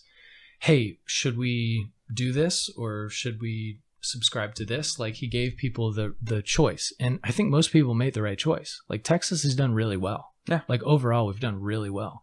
People don't like to admit it. Right. People don't like to admit it, but we've done better than most. We did very well. Yeah. We've done better than most. Florida's done really well too, surprisingly, but they're fucking crazy. And also don't like to admit it. They don't like to admit it, but when you didn't lose 70% of your small businesses and your COVID cases are not more than the areas that were shut down 100%, you did pretty fucking well. Well, I think allowing people to choose allowed people to find the balance. Yeah. So, I mean, it's all about finding that good balance in between, like, well, are we going to go crazy and just shut it all down? Or are we going to open and be a little precautious? Like, find that balance, whatever's best for you. And a lot of companies were like, we're open. Everything, good to go. You don't have to wear your mask. You don't have to, vaccine. You don't have to anything. Just come on. It's all good. And then a lot of companies, found the other alternate route, which was, hey, we're still going to require masks inside. We're going to do this, that, whatever. So like there's a variety of different choices that were made. And I think that's good. Yeah. If there wasn't that, I would be super concerned. I agree. Because all of a sudden you have one subscription to one train of thought, and that can only go in one direction. Down. It's not going to work out well for you can ask a few different races that is not that's not a good thing. It's not going to go well. So I think opening up Texas was the best thing that could have happened for us, and just allowing people to choose whether, to make the choice of like, hey, should we proceed with caution and like actually like get back to business, get back to work, or should we just stay shut down? Because it also creates like a really like weird psychological effect too, because if you know for a fact that you can't do something, then your well-being suffers immensely from that. Just knowing, like, even if you weren't going to do it, like just knowing for a fact that you can't do it, it's out of reach, it's not there for you as an option, is weird, right? Like I want to know that it's okay for me to go like jump in a river and just go swimming just whenever I want. Like I want to know that that's okay. But if somebody said, no, you can't do that because of this law, that would feel weird, even though I'm probably not going to go just jump in a river for no reason. Like it's, but like the principle behind it is like the option is there, but as soon as it gets taken away from you, just knowing that it is taken away from you, that's not a good thing. That's the same thought process on legalizing drugs. Yeah. A big part of it. Same thought process. We should definitely get into this. Yes, we should. Yeah. Because I think that's a big thing. I mean, you should have the choice to do whatever the fuck you want, as long as you're not hurting somebody else or hurting yourself. Well, no, if you're hurting yourself, we as you should be allowed to. Yeah, I think you should be allowed to. We as a country, if you're hurting yourself, we save people from themselves so much. Yeah. And I think that's one of the maybe not issues, but it's something that we do often. We save people from themselves, and we're doing that more and more now. And I think that's having a negative effect on society. People aren't allowed to fuck up as much. Yeah. And if you can't fuck up, you can't learn. And if you don't learn, then you can't progress. And if you don't progress, then you don't attribute to society. 100%. I think this was highlighted back in the 60s. Scheduling drugs was a huge deal, right? Big thing. Like that was something that was revolutionary, but people didn't realize it, right? It was taking something away and not fully recognizing the implications of what that meant. So like getting back to your point, you're removing a freedom or a choice from somebody, even though they may not necessarily even consider making that choice. 90%. If you made heroin legal, 90% of people are not going to fucking do heroin. Right. It's a more than 90%. 99% of people are not going to go just do heroin. Yeah, exactly. If you were to open up the case a little bit more and allow people access to all molecular compounds, like if you were just to open it up, like ACM said, hey, you can buy literally whatever you want. Amphetamine doesn't matter. You can buy it. It's here. It's ready for you. If you want it, you can have it. Not very many people would buy it. There would be some. Sure. There's always outliers, but those are the people that always get highlighted, and they make it seem like a huge issue. And like, yes, there definitely could potentially be some things that happen from that. People love bringing up that like 1%, that 0.5 percenters. Right. That's all that matters. Yeah. People love bringing that up. That's all that matters. What about all the meth heads? Yeah. Bro, come on, man. Like, really? Right. So most of those addiction issues trace back to various other psychological things that are, it's not really necessarily about the chemistry in the drugs. Yeah. It's not about that. It's about the person's hereditary, like their genetics. It's about what they're made out of and what their tendencies are. And if you can find out what that person's tendencies are, then you can probably solve the problem. Like it doesn't necessarily have to be, oh, you have a drug problem. It's like, well, there's a lot of other things that are going on behind that we need to figure out. Well, no, that's not really the avenue. The avenue here is actually that, we need to correct something psychologically, mentally, morally, whatever it may be. And so that opens up a whole nother case of topics. But anyway, getting back to what I was saying, I think one of the most pivotal things was the scheduling of drugs and cutting off the access for any sort of medicinal purpose whatsoever, right? Allowing people to have access to some of these things could be very, very beneficial. And Absolutely. I think that people don't really realize how beneficial it could potentially be for a percentage of people that suffer from various ailments. Not only that, but also allowing and opening the gates, as it were, to further research and allowing people to understand that a lot of these molecules and compounds have a lot of other uses that could potentially be really helpful.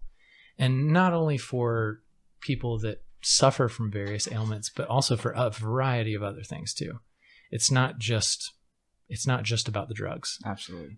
It's about the chemistry, and it's a lot about what goes on behind all of the players that are involved with limiting things and holding things back because of something that was mentioned years and years ago. Yeah.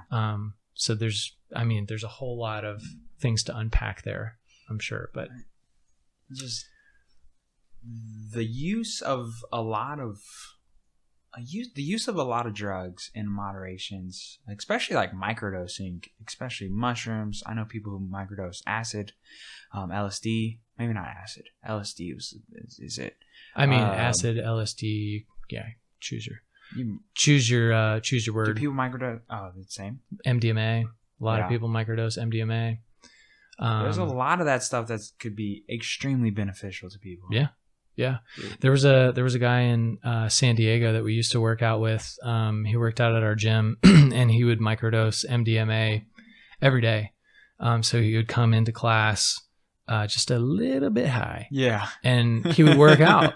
And it was for him. So he was part of an Indian tribe that allowed him access to that because it was essentially part of their religion and part of their practice. So the government said, yeah, if it's part of your practice and you guys have been doing it for hundreds of years, we can't say no. Yeah. So he had access to it. And because he had access to it, he was able to microdose, and he was extremely methodical with it, extremely safe with it. If anybody else wanted to try it, he was like, yeah, I can show you how to do it. He was like, if you're interested, then I can show you the very safe way how to do it, because he'd been doing it for years. So having a controlled environment where you can do that and have access to that, I think is extremely beneficial. So beneficial. The dangerous thing is because of the stigma that has been built up around all of these scheduled drugs. Yeah. The huge stigma that came back from, mid 1900s to being able to have access to these things and saying, no, this is bad, this is not good because of this. That's where the danger is. So all of a sudden people see something that they can't have, so they want it more. And then they take a copious amount of it and become either addicted to it, or it damages, various things within their physiology. So it could potentially be extremely dangerous if you're not in a controlled environment and you're not with somebody who knows what they're doing. Absolutely. So, it just as anything. We can sit here. We drank this whole bottle of bourbon and then decided to drive. Right. Not a good choice. Also dangerous. No. Right? But that's legal. It's weird. And then you can smoke a cigarette, which we know will eventually kill you. Right. More likely than not. Right. But you can continue to do it. It's kind of weird, right? But you can continue to do it. Yeah. And just the fact that the whole way that weed was made illegal in the first place is a whole wacky story anyways. Well, we've made a lot of progress on that. We're getting closer. Yeah. We're getting closer, and I think psychedelics are also losing their bad rap. Especially as these bigger Ivy League schools continue to study them and produce those studies and put those out for the public to read. Mm-hmm. I think those are slowly starting to lose their real negative stigma around them as well. And then, like you said, MDMA, man, I mean, dude, it just makes you a happier, better person. Right. Well, and the benefits of it, people really fully don't understand. Yeah. They don't understand the full benefits of the capacity that it has to heal. Like it can be potentially extremely healing drug for a lot of people. Johns Hopkins has done some really, really good studies, some really cool stuff. And I've been fortunate enough to work with them quite a bit. There was a few trials that we ran years ago, that it started out in one indication, and we were thinking that it could potentially be good for something, and it pivoted and turned out being fantastic for a totally other indication than we thought originally. We were like, oh, maybe we could use this for XYZ, and it was like, oh, it's actually way better for ABC. And we had no idea, but the only reason that we found that out was because we were granted access to it, right? It's extremely stigmatized. It's so hard to get a sponsor, a big pharmaceutical company, to come back and back you for something like that. Which is weird because they use all the same compounds. Or similar compounds to create the drugs that they prescribe to people. No, not necessarily. No. So, like psilocybin, ibogaine, MDMA, they're all very different. Well, maybe not that, but painkillers and things of that nature. Yeah, painkillers are mostly synthetic. Yeah. So these are mostly synthetic versus naturally occurring chemicals. MDMA can be synthesized and usually is synthesized in recreational form, but it does have. So I think it's mostly because of stigma that pharmaceutical companies don't pursue this more. There are some that have decided we're going to break the stigma and we're going to go for it. And they've done pretty well. There's some that have failed miserably. There's one company particularly here in Austin that is doing some really, really cool things. Do you know Tim Ferriss? I don't. Okay. You should check him out. Tim Ferriss. He wrote the 4-Hour Workweek. Okay. Yeah. He lives here? He does live here. Yeah. He's extremely involved with psychedelics and psychedelic research. And he's basically over the past 5 years or so, he's thrown himself in he dove into the deep end of the pool. Okay. Right with us to kind of figure out what needs to happen. He was from Silicon Valley. He's an angel investor, and he realized that there was a huge opportunity here. So definitely follow him, see what he's doing, because there's going to be some cool stuff that comes out of his group, a company that he's associated with here in Austin, and psychedelic research. And what are they doing primarily? So psychedelic research at the moment, they are primarily working on a project with ibogaine at the moment. They were running a couple trials, 2 trials with psilocybin, and they went really well. So they're primarily using the phase trial approach, which clinical trials have various phases. There's phase 2, 2A, 3, 4. You run up through, as you go through the phases, you basically get closer and closer to approval or potentially getting approved.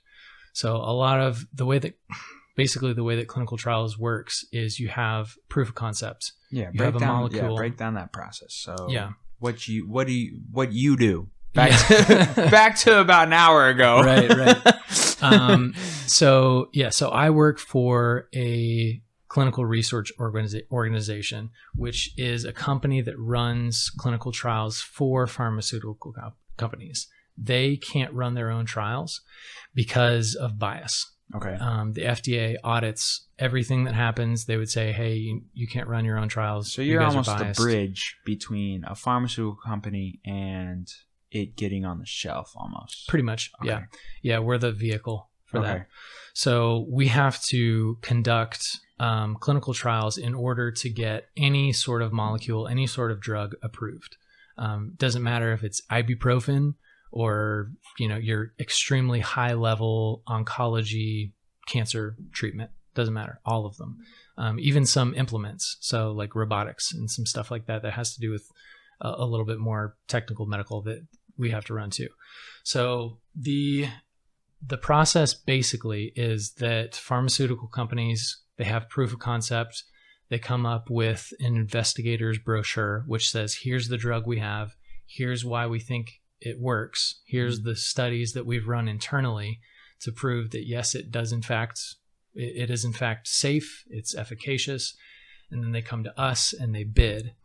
And they say, what can you run our trial or our protocol for? What's it going to cost?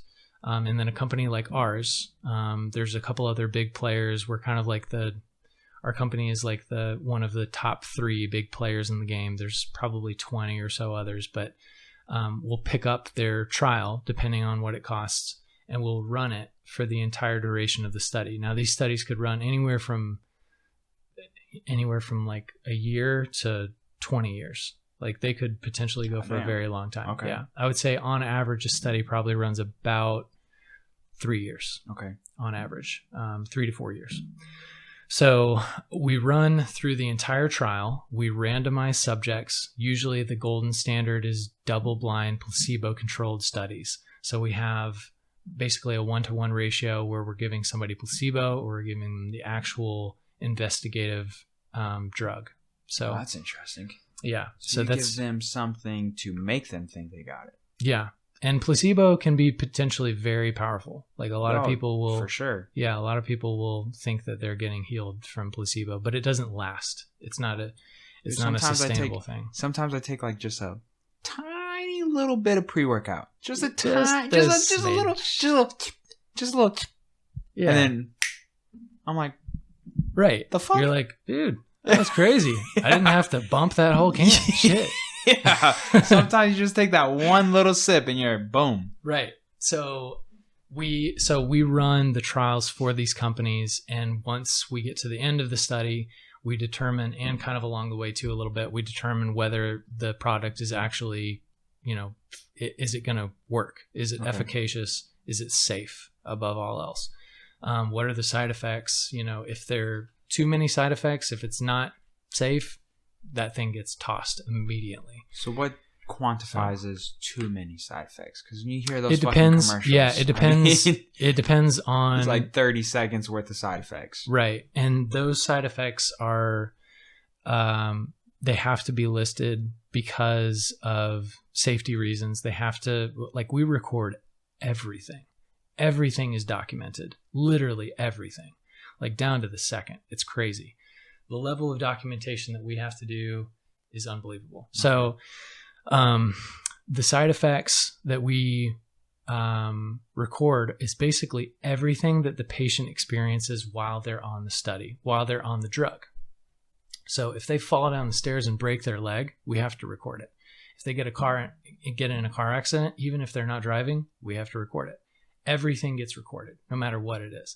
So all of their concomitant medication, which is the medication that they're on while they're on the study, that has to be recorded, quantified. Medical has to review it. Many, many doctors look at it.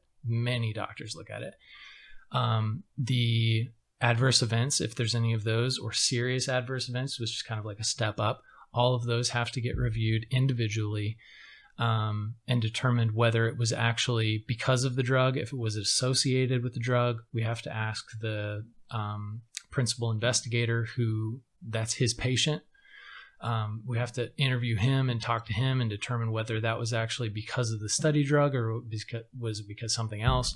So there's an incredible amount of work and detail that has to go into reporting all of these things. And where do you find the people to do that? Like, where do you find the normal people to do these studies on? It's only people that qualify for the studies. So like, for instance, right now, we're running a trial that I have to be careful what I say. Sure. So right now we're running a study that is an inhibitor study. So it basically inhibits a complement. So everybody has complements within your brain that happen on a chemical level in order to make something fire. So like if I turn my hand like this, it's basically my brain telling me don't do everything that this is not. So yeah, like I know exactly what you said, but when you really think about it, when you break it down like weird. That's crazy, because that makes so much sense. Right. When you do something. So, So if your brain was turned, essentially if your brain was turned off, you wouldn't do nothing. You would do everything. Okay. So because your brain is this huge mesh, it's wild, dude. Okay. And we only know this much.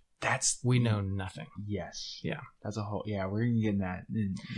So in a second. Because your brain is constantly firing neuronally, like is just electricity just bouncing all over your brain all the time.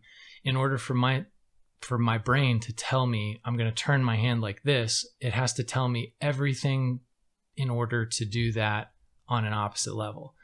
So a complement inhibitor basically is allowing you to do that. Like a lot of people can't lift their hands, or they have trouble. Like they'll have like their fingers eventually will kind of like just not really function on a very good level. Like their eyelids will droop, various parts of their various appendages will go out, and just not work like they used to. Like some people can't take their toes and flex them a little bit, or they can't take their fingers and click a mouse. Like a lot of people can't do that. And they suffer from a variety of different diseases. One of them is myasthenia gravis, which is kind of what we're focusing on right now. But the molecule that we have at the moment corrects that. So what we have to do is we have to find patients that meet that criteria, that actually are diagnosed specifically with myasthenia gravis. The other one is immune-mediated necrotizing myopathy, but that one is even more rare. It's very rare. That's what I'm saying. Both of these sound rare. Yeah, there's only like several 100,000 people that suffer from this. And so do they reach out to you? Do you find them when they're diagnosed? Like how does... Right. So we have a network of connections, basically, of doctors that we know for a fact, hey, they see patients. This doctor is a neurologist. They see patients that could potentially fit this criteria. So we reach out to them and say, hey, we've got this trial. Do you feel like, you guys have patients that fit this criteria? Because there's criteria that's 2 pages long. That makes sense. That if the patients don't fit it, you can't be part of the study. Gotcha. You have to be diagnosed with that particular debilitating disease or whatever it may be in order to even qualify for the study. You can't just be anybody. So in order to get to that point, you have to do a whole lot of research and figure out which doctors in the entire globe are seeing patients that fit that criteria. So we have to essentially do all of the feasibility to determine who's going to be a doctor or primary investigator on the study. Once we determine who they are, they determine who the patients could be that they see that fit the criteria. They screen them. If they screen and they pass, great, then they can get randomized. So once they get randomized, they'll either get the placebo or the actual investigational product. And you can do all of this remotely? Or do they have to be local for you? No, the doctors are all over the place. So we've got sites here in Austin. So essentially the trials... Seattle, we've got people in... So you're the bridge, everywhere. But the trials are... It's ran through whatever doctor that they're seeing. Yeah, exactly. They don't leave their practitioner. Okay, so they're... Okay. Yeah, think about somebody so they can live wherever. Yeah, think about somebody who has, say, Alzheimer's, right? They go and they see their practitioner. They see their Alzheimer's specialist on a regular basis, right? They'll go check in with them every month or every 2 months or 6 months, wherever they're at. So that doesn't change. But if in their same city, say the person lives here in Austin, right? And they find out, oh, hey, so-and-so is running a trial that I could potentially qualify for, and I could get a medication that might actually help me a lot. Then they could potentially go to that practitioner, which is 20 minutes away, 30 minutes away or whatever, but still stay with their practitioner, sure. Right? Okay. So they're still seeing their primary doctor, their specialist, but then they can go to another site, another doctor that is hosting the trial. Just because they're the ones that are hosting the trial, the other doctor's not hosting it, maybe because they're running other trials, something else, they're busy, who knows? There's a lot of different factors that come into play. But yeah, they essentially will still continue to see their primary, but then they'll go to the other doctor and they'll check in and they'll run the trial and they'll do the visits that are associated with the study at that location. So are you what is your title technically? Like, are you so obviously a clinical researcher, but... So I'm a clinical trial manager. So I basically oversee these clinical projects. So once a project gets assigned to the company, they assign a team, and the team is comprised of a lot of different people that run everywhere from regulatory to safety to data. We have a lot of people that are just running data continually and always passing it on to us and saying, hey, we saw this, we need to monitor this. We have people that go to the sites that actually monitor the data. That's what I used to do. We have people that are involved within the scope of maintaining a deliverable, which is a trial master file that we have to collect everything and compile it into this giant master file. That's an insane amount of data. And so many eyes see, thousands of eyes see this thing all the time. So if something happens, everybody knows about it. Like one person will find out, and then 4 people, and then 16. It's exponential. Everybody knows what's going on. So it's kind of cool. It's like a living organism of a team that is involved with this whole thing that becomes extremely involved because there's so many moving parts that we have to keep track of. We have to record everything. We have to document everything in order for it to be deemed as safe, and hopefully at some point viable for people to take and actually help them. So, and okay, so what? Like, how do y'all get paid? Like, what do you get paid through? Like, what is there an incentive? What do we get paid, or was the patient get paid? No, like, how do you get paid? Like, I guess, who pays you to do it? Like, why? Right. So the pharmaceutical companies, they have to come to us to get these trials run. They can't run them themselves for obvious reasons like bias. So they pay us to run the trial. So they provide support to the extent of, here's the protocol, here's all of the medical, here's the safety, here's the brochures, here's everything that you guys have to know as far as the scientific processes behind why we're running this trial, the chemistry behind all of it, what the intricacies of the molecule is, like why we're using it for this particular indication, all of the details they give to us and provide full transparency. We're not supposed to tell other people, because it's our trial with them that we're running. So say like a pharmaceutical company comes to us and they say, hey, we've got this amazing drug that we feel like could potentially help somebody with Parkinson's, right? This is something that we really think could be helpful and beneficial, and here's why. And here's what we have set up. Here's the protocol, which is 40 pages long of what is going to happen on this study at a very high level. And then we have to run it. So they pay us to run it and use our resources because we have the horsepower to run something that's this involved. They don't. They can provide the support financially and say, here's the money that you guys need to make this happen, because we have to pay all of these people, right, in order to get this drug eventually, hopefully, approved. And we have to record everything that happens in the meantime. So once the drug, fingers crossed, gets to the point where it can get approved, then they go, okay, awesome. We have a marketable drug now that can help these people with Parkinson's.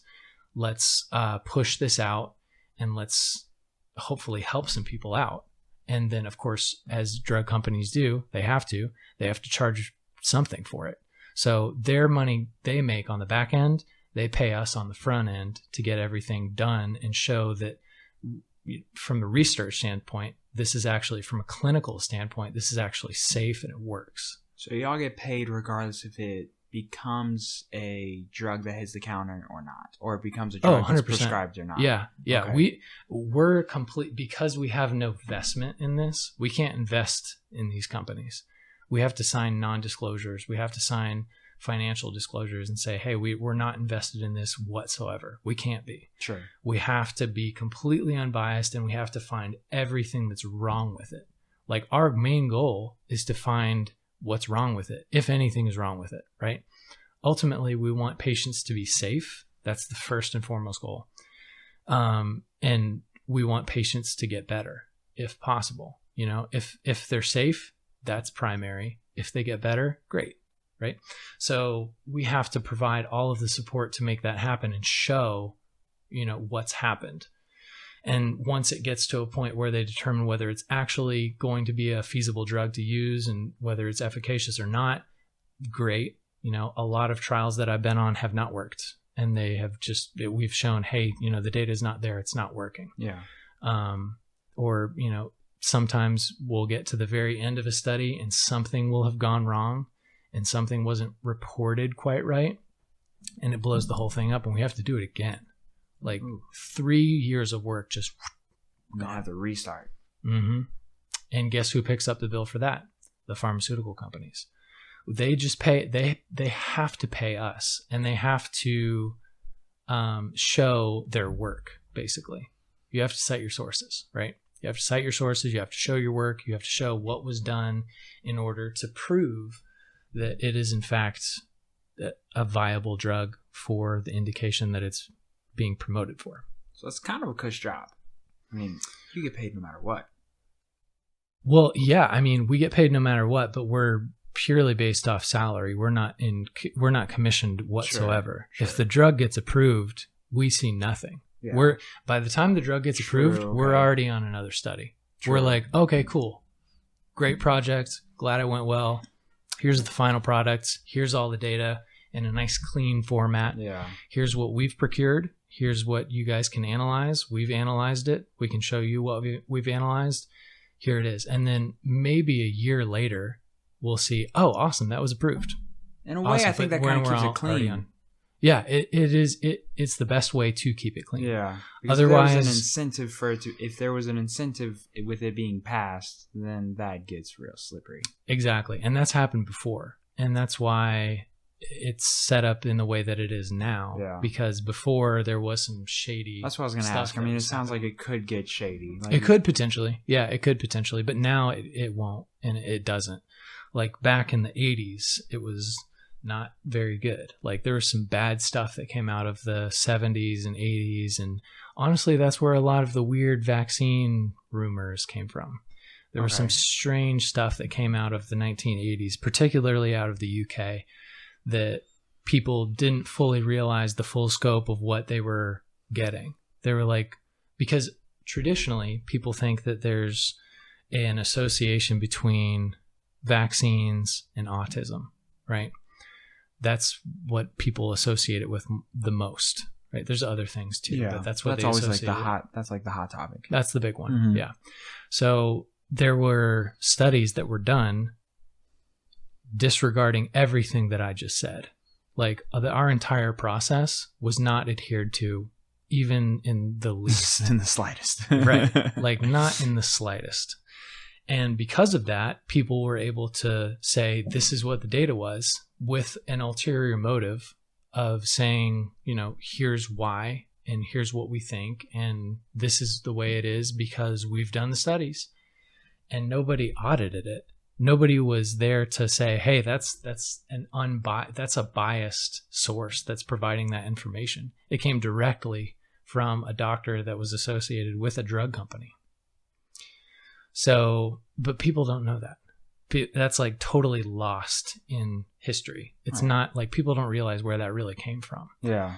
And the arguments supporting the association between vaccines and autism now are extremely high because there are more recorded cases of autism now than there ever have been in the past. And there's more people getting vaccinated now than there ever have been in the past. That's purely based off numbers. That's like, well, there's going to be more car crashes because there's more cars now. Sure. Right? Sure. There's no association there. And there's been many studies to prove the latter and say, hey, there actually is an association, but none of them have come out anywhere close to proving anything. People love to hold on to that conspiracy. They do. They love the. And it comes down. You know what it comes down to? It comes down to choice and the idea behind free choice and free will, and being able to provide an option between, am I going to vaccinate? Am I not?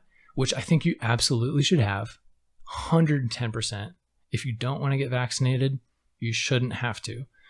But the idea behind vaccines creating these other problems is simply not there. So, and a lot of people have that cloud kind of hanging over their head, especially now rolling into 2021 with the COVID vaccines being readily available, and the fact that, a lot of people even now think that it could potentially alter your DNA when in fact it's an mRNA vaccine, which does not even break into the nucleus, there's no possible way that it could alter your DNA whatsoever, but that's a whole nother topic. Or the microchip that's in it. Or the microchip that's in it, or the 5G that's built in it, that's supposed to wrap around your brain and go down your spine and eventually just like turn you into an alien or something like that. But yeah, there's a whole lot of ideas that have come out of that, and people hang on to those. And I think because of that, there's an added layer of reasoning as to why people are hesitant to get the vaccine. Like I said, I think you should definitely have the choice. And if you don't want to get it, you shouldn't get it. If you want to get it, you should get it. Like, you should have the choice, 110%. But the reasons for why you shouldn't get it because of what was generated out of these faulty studies that came out of the 1980s and 90s, that's just, it's sad. Okay. So, yeah. That's fair. It's pretty wild, man. There's a whole lot to unpack there, and a lot of really interesting stuff. As to why that came to the U.S., because it started in the U.K., but it came to the U.S., and now in the U.S. we have apparently the highest levels of autism of any other country.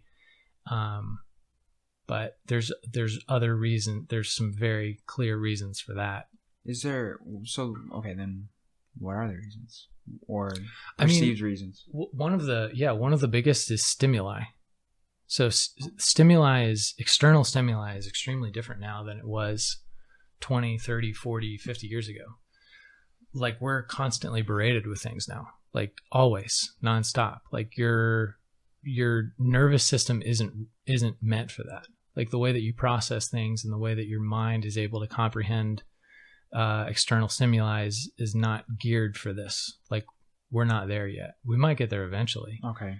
But, so like the ability to get a large source of information like that, is that? Yeah, well, what exactly do you mean by external stimuli? So our bandwidth is not high enough. Okay. So we have a very low bandwidth right now, for external, for output and for input.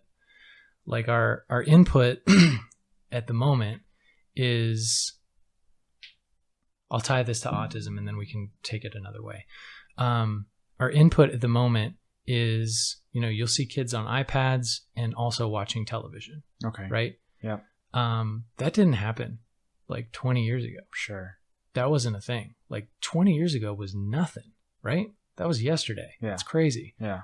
Like, kids are being raised on this now. Like, it's very normal. It's normal. Yeah, for a 2-year-old to have an iPad. That's pretty standard now. It's scary to think about, but it's true. It's very much a sensory thing. So as the sensory stimuli increase, there's other things that happen at a cognitive level that also change very dramatically. So the way that we're able to process cognitively what's happening in multiple fields in a digital context is totally different than how we could process multiple things in a non-digital format. Like, if you're reading a book and also watching a bird like fly and land on a tree, that's totally different, like electronically in your brain, than watching an iPad and watching television. It's, if you were to watch it on an fMRI, it's totally different. It lights up an entirely different part of your brain. So things are happening physiologically for children that are brought up in that way. And it's happened over the past like 10 or so years, especially with phones becoming a totally normal thing, iPads becoming a normal thing, television just kind of always being on. It's becoming a very normal thing for kids to be exposed to. And because of that, physiologically, things are changing for humans. And so do you think that affects... And that's more prevalent in the U.S. than anywhere else because we have access to it. Interesting. Okay. Yeah. And do you feel like that affects people's social abilities? Like, is that?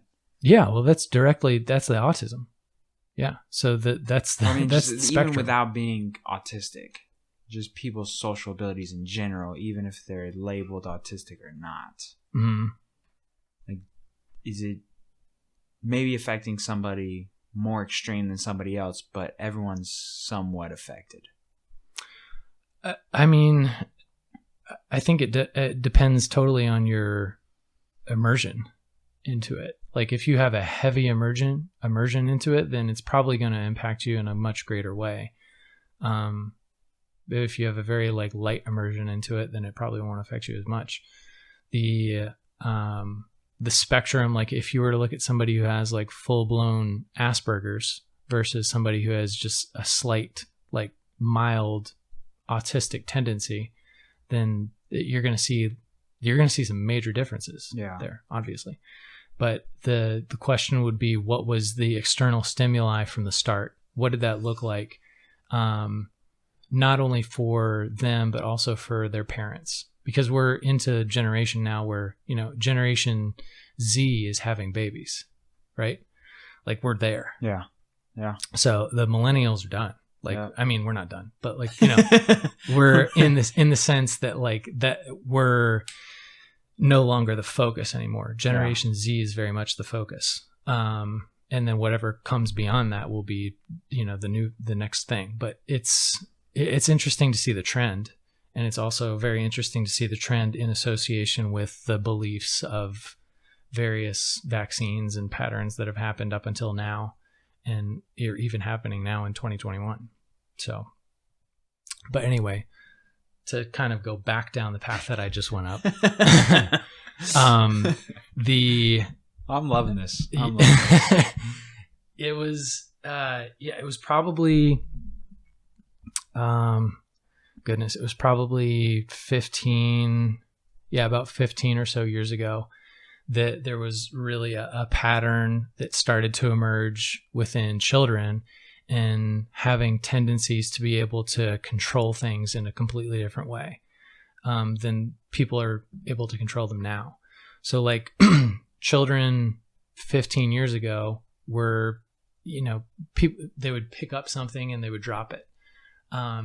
They wouldn't click something and something would happen, right? It was expected that they would be able to physically perform things versus mentally perform things. So now you can talk to whatever it is that you're looking at and tell it what to do, right?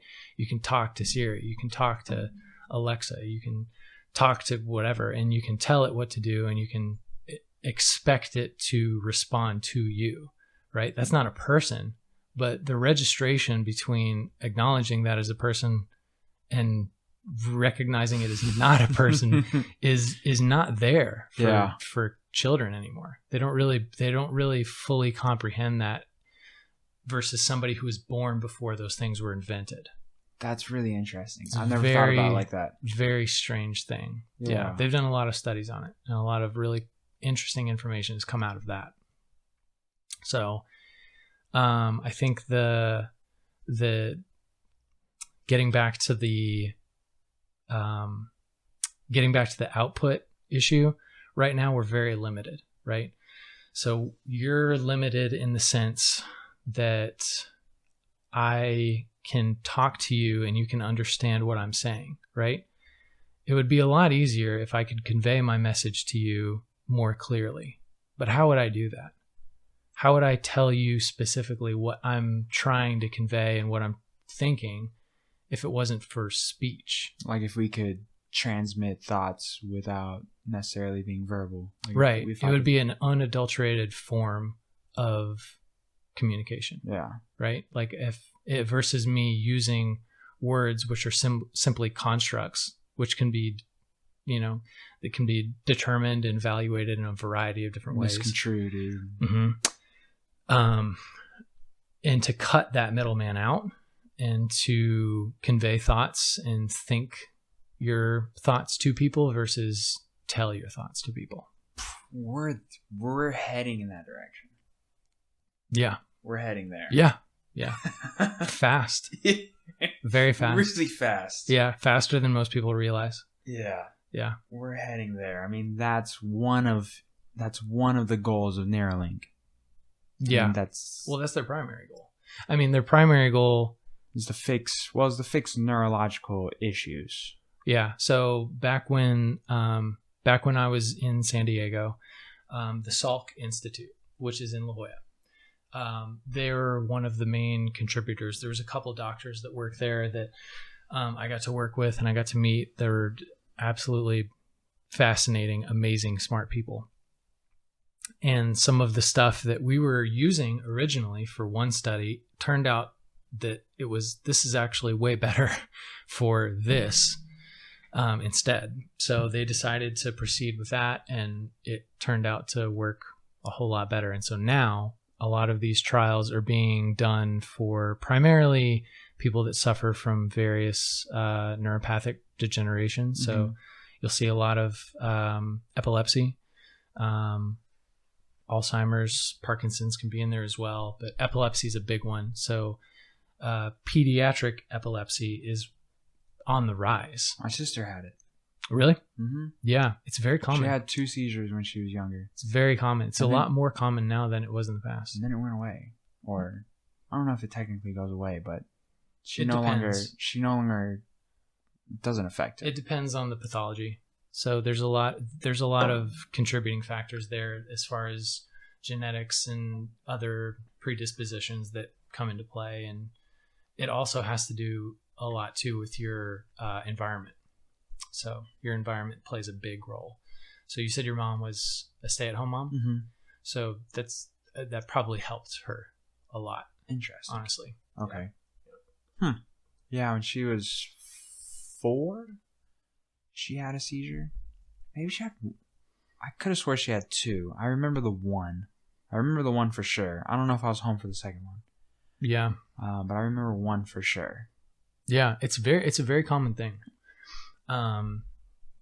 Pediatric epilepsy is a hot topic right now, and people are putting a lot of effort into that. And fortunately, there's some really well-funded companies that are doing some great research and determining how to fix those avenues. But it's also opening up the doors, like you said, for a lot of other things that are going to be much more far-reaching than that.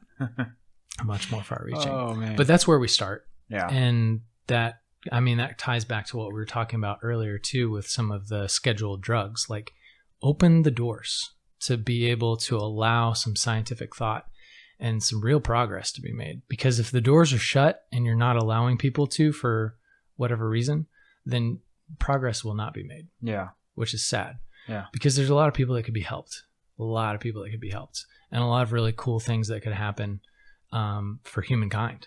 Like, we're not gonna be able to help ourselves unless we allow things to happen. Like, we have to allow things to happen. We can't just continue to say, because of stigma and whatever it may be, like we just continue to shut things down because that's how it is. Like, we have to make some progress by allowing these things to happen. So, is there a door that you think should be opened that would benefit us the most? That's a good question. I think there's a couple that come to mind. I think one would definitely be unscheduling a variety of primarily hallucinogenic drugs. That would be a good place to start. Okay. Because that opens up it definitely opens up a couple of other opportunities that go hand in hand with some things as far as like entanglement goes, and studying some of these other things that are a little bit more scientific that probably wouldn't make sense to a lot of people. But that would be a good one. And then another good one too would probably be to allow patients to have more control. Like, right now, patients don't have a whole lot of control. In the sense of when they go to the doctor, they just get told what to take, or what do you? Well, no. Control over their data. So patients at the moment, when you think about a doctor, like a primary care physician, they have a host of patients and they have all of these patient files in their computer. The patients don't have access to those files, right? Oh, okay. Like you don't have access to your own medical information, which is crazy. Yeah. Huh. Patients should have access to their own medical information. In my opinion, it should be allowed that every single patient, regardless of, how old you are, your age, like maybe if you're a minor, have your parents have some sort of jurisdiction over that until you turn 18 or whatever. But patients should have ownership over all of their own medical data. And in order for doctors to have access to it, they should allow them to have access to it. For pharmaceutical companies to have access to it, they should allow them to have access to it and get compensated for it. I think monetary compensation, in my opinion, because patients that are on clinical trials, they don't really get paid anything. They get basically nothing. Like they could potentially get a drug that helps them out quite a bit, but financially they don't really get anything at all. The sites get paid a little bit to, help provide the services that are required per the protocol and to provide the patient the care that they need, which is important. Mm-hmm. But I think ultimately patients should have access to their own data and have a profile set up for them that's completely decentralized. Like decentralize the shit out of all medical records, all medical history. It's yours. And if you want somebody to have access to it, or if you want to sell it to somebody for the purpose of research, that's fine. Okay. Then they can have access to it too for a fee. So why is it not like that? We don't have the technology. This is why the blockchain is so important. It's people don't understand how important it is. Blockchain technology is extremely new. It's not very well understood by most people. I don't fully understand it. But it's extremely important because I think it's going to create an avenue for people to own their own data, like have full ownership over it, and allow doctors and allow hospitals and medical and research and all of these things, insurance companies, to be able to have access to it for a fee. And if they want to retract it, they can at any point. And they can pull it back and they say, okay, this is my own private medical history. If you want access to it, you can ask for it and I can grant it to you. Right now, that doesn't exist. It's everywhere right now, right? Like doctors, your primary physician has access to your medical records. If you were to call them and ask them for your medical records, they could maybe fax it to you. Like it's that archaic. It's ridiculous how far behind we are. We need to make some exponential leaps in technology as far as that goes. And I think one of the biggest things is giving back to people what is theirs. Like when it comes down to it, you might own a car, you might have a house, you might own a variety of electronics, whatever it may be that adds up to your net worth. You might have money in the bank, whatever it is. But your medical data, that should be yours. That shouldn't be anybody else's. It should be yours. And that shouldn't be something that anybody else has control over other than you. And if you want to give it to other people, then you can. But that idea is, we're getting there, I think, and people are recognizing that slowly, but that doesn't exist yet because of the limiting factor of technology. We don't have a universal EMR or EHR, electronic health records system, that works. We have there's a few companies out there like Syneos and Epic and these companies that have provided some sort of avenues for this, but they're not that great. Like, it's okay. It's like probably a feeble attempt at trying to create something that could actually potentially be helpful for everybody, but it's lacking. For sure. So I think those two would probably be the biggest things. I guess, but why is it like that though? I guess that's why I'm confused. Because the technology is not there yet. But technology specifically for decentralization. So decentralization is a fairly new thing. It's a revolutionary thing, but we're not there yet. Like I think we'll eventually get there. And so when you talk about blockchain, that's associated with cryptocurrency, no? Traditionally. Or crypto. Yeah, traditionally people think of those two going together, and they do go together. Yeah, but they do go together. But like blockchain is way bigger than just cryptocurrency. Cryptocurrency is a small part of what blockchain technology could potentially do. See, I didn't know that. Anytime I hear blockchain, I just automatically most people do. Yeah, cryptocurrency. Most I guess people, it's the most mainstream thing. Right, most people do, and that's like, I mean, that's what it's been. Essentially, that's what it's been used for up until this point. Like, it's being used for more things now, but it's still very much in its infant stages, for sure. It's one of the most underrated technologies out there at this point in time. Well, I definitely have something to go look up then, because that's interesting. Yeah. Blockchain is essentially Internet 2.0. Oh. Yep. Interesting. Yep.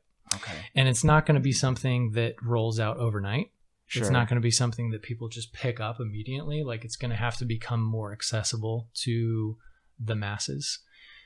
Because currently, like you said, most people associate it primarily with crypto, and which it worked great for crypto. It's worked great for the past 10 years for crypto. It's been amazing. I mean, like it's working. But there's a small group of people that are using it for other things. There's a kid, super brilliant kid, by the name of Vitalik Buterin. Definitely look him up. That'll blow your mind. Vitalik has been Vitalik? Yeah. Vitalik? Like Vitalik. Okay. Yeah. He's a Russian Canadian programmer. Yeah, there he is. So he created Ethereum. This kid's a genius. Okay. Like, legit genius. Okay. And he's been on a couple different podcasts and whatnot. But anyway, Vitalik has created the blockchain underlying Ethereum that Ethereum is built on. And he's using the Ethereum blockchain, to create apps. So he's building apps with this blockchain. And the apps are way better than any other apps that we've ever seen before. So like the software applications that he's building are extremely powerful. They're easily accessible, easily usable, very user-friendly. And they are a lot easier to build than going about and learning Python or C+. And what kind of apps does he... Can you just create whatever kind of app, or is there specific apps? You can create whatever kind of app you want. You could build the next Uber on it if you wanted to. So it's just, blockchain is essentially almost like a source, and you can use it to create whatever. No, blockchain is not a source. Blockchain is an idea. So blockchain is a technology idea that underlies and is what Ethereum and other cryptocurrencies are built on. So the blockchain technology itself is much more far-reaching than just cryptocurrency. The Ethereum blockchain has been used for other things to build applications, internet applications, and it's an example of what the blockchain could potentially be used for in the future. And the reason that it's important, I think the main reason that it's important, is because it has a full ledger built into it, so that if it was hacked, you can see exactly who hacked it and when they hacked it. Like, it's essentially a way to foolproof a system that allows you to see whatever happens within the blockchain. If you need to see a block, if you need to see data or information that happened here, you can. If you're allowed into that space. So you have to have, a key and everything and be able to access that space. So, It allows verifiers from multiple ends to be able to verify transactions and verify, this actually can happen. This can't happen. So that it solves the problem of double work and double spending, because if it happens once, it can't happen again. It's essentially solved that, which is one of the main problems that our current electronic monetary system has. Like Venmo has been hacked so many times, and double spending has happened tons of times because the ledger that it's built upon can be hacked so that it can happen twice. Like $1,000 can be spent here at Best Buy, and then that same $1,000 can be also spent at HEB. So you can do that. Okay. There's ways to do that. On the blockchain, you can't physically do that. It's impossible. So that's what it allows. And it also allows a huge decentralization, which is probably one of the biggest things too. It's allowing people to have data within a data space that exists, so you can send it to anybody you want to, but also keep it entirely to yourself, and nobody has access to it, and nobody can have access to it ever. It's not possible unless you allow them to. So. And where do you see this whole crypto thing going? Crypto? Yeah. Oh, dude. Yeah. I love this.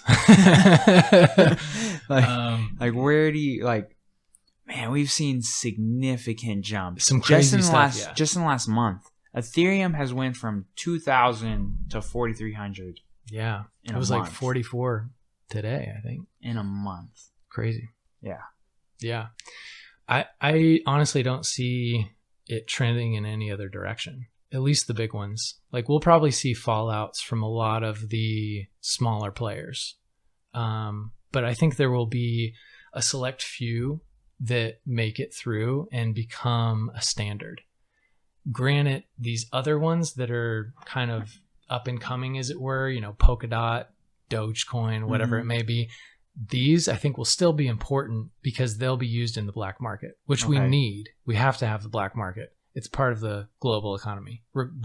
Regardless of whether we want it to be or not, it is. Sure. Like it has to be there. So I think those are very important, and some of those will stick around. Some of them will probably die out, but I think the big players will definitely continue to trend in the direction that they are, and it'll eventually be accepted. Probably not until like 2025 or so, because that's when the last Bitcoin will be mined. So did you see that Tesla announced that they will no longer take Bitcoin? Really? Until it becomes until it's fully mined? I guess until it becomes more efficient. Essentially he said that it takes too much energy to mine the Bitcoin right now, that it's not safe for the environment. Yeah, have you seen some of those mining farms? It's ginormous. They're insane. Yeah. Yeah, some people have literally committed their entire lives to it. Because it takes this ginormous... And they're making money. Because essentially, so I didn't know this until not too long ago, but Bitcoin mining is essentially a supercomputer solving an equation. Mm-hmm. Continually solving multiple equations. And it takes like these ginormous, super powerful computers. Yeah, they overheat like crazy. Yes. Yeah. Yeah, it's insane. I didn't know that. They have, there's mining farms like in Nevada. Like Nevada has the most mining farms, I think, of any state in the United States. And they have these huge mining farms. Is there a particular reason why it's in Nevada? It's dry. Okay. Yeah, it's super dry. They can't have any moisture. Okay. Like as soon as you introduce moisture, computers they're shot. They start to have problems. So yeah, super dry. And they just have these fans running continually, just pumping cool air into these huge warehouses, right? With just air conditioned, cooled supercomputers that are just continually mining cryptocurrency. It's insane. But like at the rate that we're going, I think it'll be about 2025 until the 21 millionth Bitcoin is mined, because there's only 21 million. What happens when it's done? Like when it's all mined, what do you think happens? The price is going to skyrocket. It's just going to shoot through the roof, probably. It's probably going to become even more sought after, because all of a sudden people will be like, oh, there's no more to mine. and then demand goes way up because the supply has ended. Yeah. And what does that do? Is that a good thing for the economy or a bad thing? I don't think it'll be a good or bad thing. I think it'll be, money is just a game, right? It's all made up. There's nothing about any of our money that's real. I agree with that. Gold doesn't have any value. The dollar doesn't have any intrinsic value. There's no value, right? Bitcoin doesn't have any intrinsic value. They're all made up, right? So Bitcoin is the next, Bitcoin or Ethereum or any cryptocurrency is the next big thing that's made up. Like humans have made this up. This is what we hold value to. And there's going to be continued hype around it, and people are going to continue to make money and lose money off of it, and it'll just continue to move in that direction until everybody realizes we're in a big fucking game of just let's get all the cryptocurrency, right? So it doesn't really matter. Like the economy will go one way or another, and then it'll correct, and then it'll flip again, and it'll bob and weave just like anything else. But like it'll in 2025, it will probably something big will happen for sure. Until then, I think probably the best thing to do would just be to keep it balanced. Like keep your assets balanced for sure. Don't go heavy in one way or the other because anything could happen. Yeah. Right? It could totally just... It's all a risk. Yeah. I mean, anything could die. The US dollar could just die all of a sudden and then everybody's fucked. Yeah. Right? Or... cryptocurrency could die for whatever weird reason. You never really know. So just keep it balanced. That would be my thought. But with that being said, there's always a but. I think the technology behind cryptocurrency and blockchain is not going anywhere. I agree. I think that technology is too good to pass up. Like we would be idiots to not fully utilize the power of it, which we're just tip of the iceberg right now. That's what a lot of people keep saying. I'm having somebody who's coming on later this year to talk specifically about crypto, and I'm excited. Dude, that'll be interesting. Yeah, I'm excited. Yeah, was that the guy you were talking about with me? We were messaging about. Yes, sir. Yeah. Yes, sir. I'm excited. Yeah, dude, that'll be fun, man. It's such a weird thing, but there's so much money being made. Yeah, like ridiculous amounts of money being made. Ethereum Classic, dude, my friend was up 23,000 overnight. It literally went from $36 to $150 overnight. That's insane, right? It's just crazy. Imagine the people that had cryptocurrency or had Bitcoin 10 years ago that have hung on to it for 10 years. And then lost it. Right. The people go in the dumpsters. Or the people that or like landfills, I mean. Yeah, or like digging through massive landfills to find a laptop that they didn't realize had like 200 Bitcoin on it. Be like, dude, you just threw away everything. Yeah. It's crazy. Millions. It's insane. But it happens. It's happening a lot now. People are realizing that they didn't mind that they had or bought Bitcoin a long time ago, and then they just kind of totally forgot about it. It happened to me. It was with ADA Cardano. Mm-hmm. This was back like when Cardano first came out. I had actually met Charles, the creator of Cardano, at a TED Talk in San Diego, just randomly, just kind of like started talking with him. It was like totally random. That's fucking crazy. Yeah, pretty wild. I was working this TED Talk, and there was about 3 or 4 other people that I was talking with, like a couple other volunteers, because I was volunteering for it, just helping out. And this dude that I was with, I guess he knew Charles, this guy who created Cardano, which is doing pretty well. Very well. The thing is, he has an understanding of the blockchain like nobody else. Like he fully understands and comprehends how it works.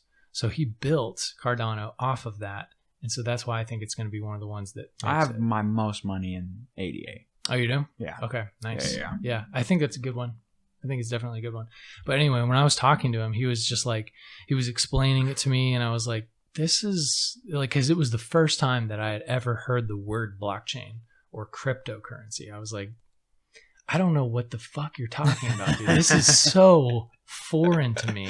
This makes zero sense. Like, I don't know what you're talking about. So he explained it, and he was like, yeah, you can go here and here and here, and you can buy, it was on Daledis, which is the wallet that I originally got, and got some Cardano back when it was like 0.0002. Woo-wee. Yeah. So, and that was back in 2000. Jeez, I don't even know what that was. It was a while ago. And you still have it? Yeah. Well, I had to dig up the laptop. I didn't know where the laptop was. I was like, oh boy. Oh man, you were almost one of those. Yeah, dude. I was kind of freaking out a little bit. I was like, man, if I can't find this laptop, I am gonna be so. Dude, it hit $1.80 yesterday. Yeah, it's gotten up there. I think it's around 170 now or something like that. Yeah, I think today it dropped down to about like 155. But yeah, that's because Elon fucking dropped the news. All the crazy shit he said. Dude, Bitcoin hit 46,000 today. Did it really? Yeah. Oh, time to buy more. Yeah. It's down. It's down a lot today. It's a fire sale today. Like Ethereum Classic's down under $100 today. Oh wow. Yeah. Ethereum's back down to like 3,700. So it's a fire sale. Dude. By the time y'all listen to this, everything will be it'll be recovered. Totally so sorry, but yeah, totally different direction by then. But yeah, it's a fire sale today. Yeah, dude. And everything is down drastically, which sucks because I had Ethereum, and then I sold it at its peak about like 3,800 to buy some Ethereum Classic, and then I put a little bit more into Doge. Just to see if I could hit I don't have bit. any Doge. I kind of wish I did. But. I just have a little bit. I have a little bit just for fun. I should put a little bit in just for fun. It's down to like 38 cents today. Really? Yeah. I should probably get a little bit. Yeah, just for fun. Yeah. Those crypto wallets are crazy. Yeah. In order to log into this crypto wallet, it legit said write down this 16-word phrase. And if you ever lose it, you'll never be able to get in here. Crazy, right? Will not reset it. No. Like if you're out, you're out. Yeah. Yeah. So I have like a safe stash of ADA in that wallet, and then the rest of it's just sitting in like regular traders. Right. But I have a decent amount in that wallet just in case. Just in case. Yeah. Just in case something goes incredibly wrong. It bounces to $60 tomorrow, and then they step in and are like, you ain't selling that. Right. I got a little bit over here. I mean, it's probably safe. It's probably safe. It's probably a good move. Yeah, that's what he was telling me to do, and I was like, okay, let me put some over there. Yeah.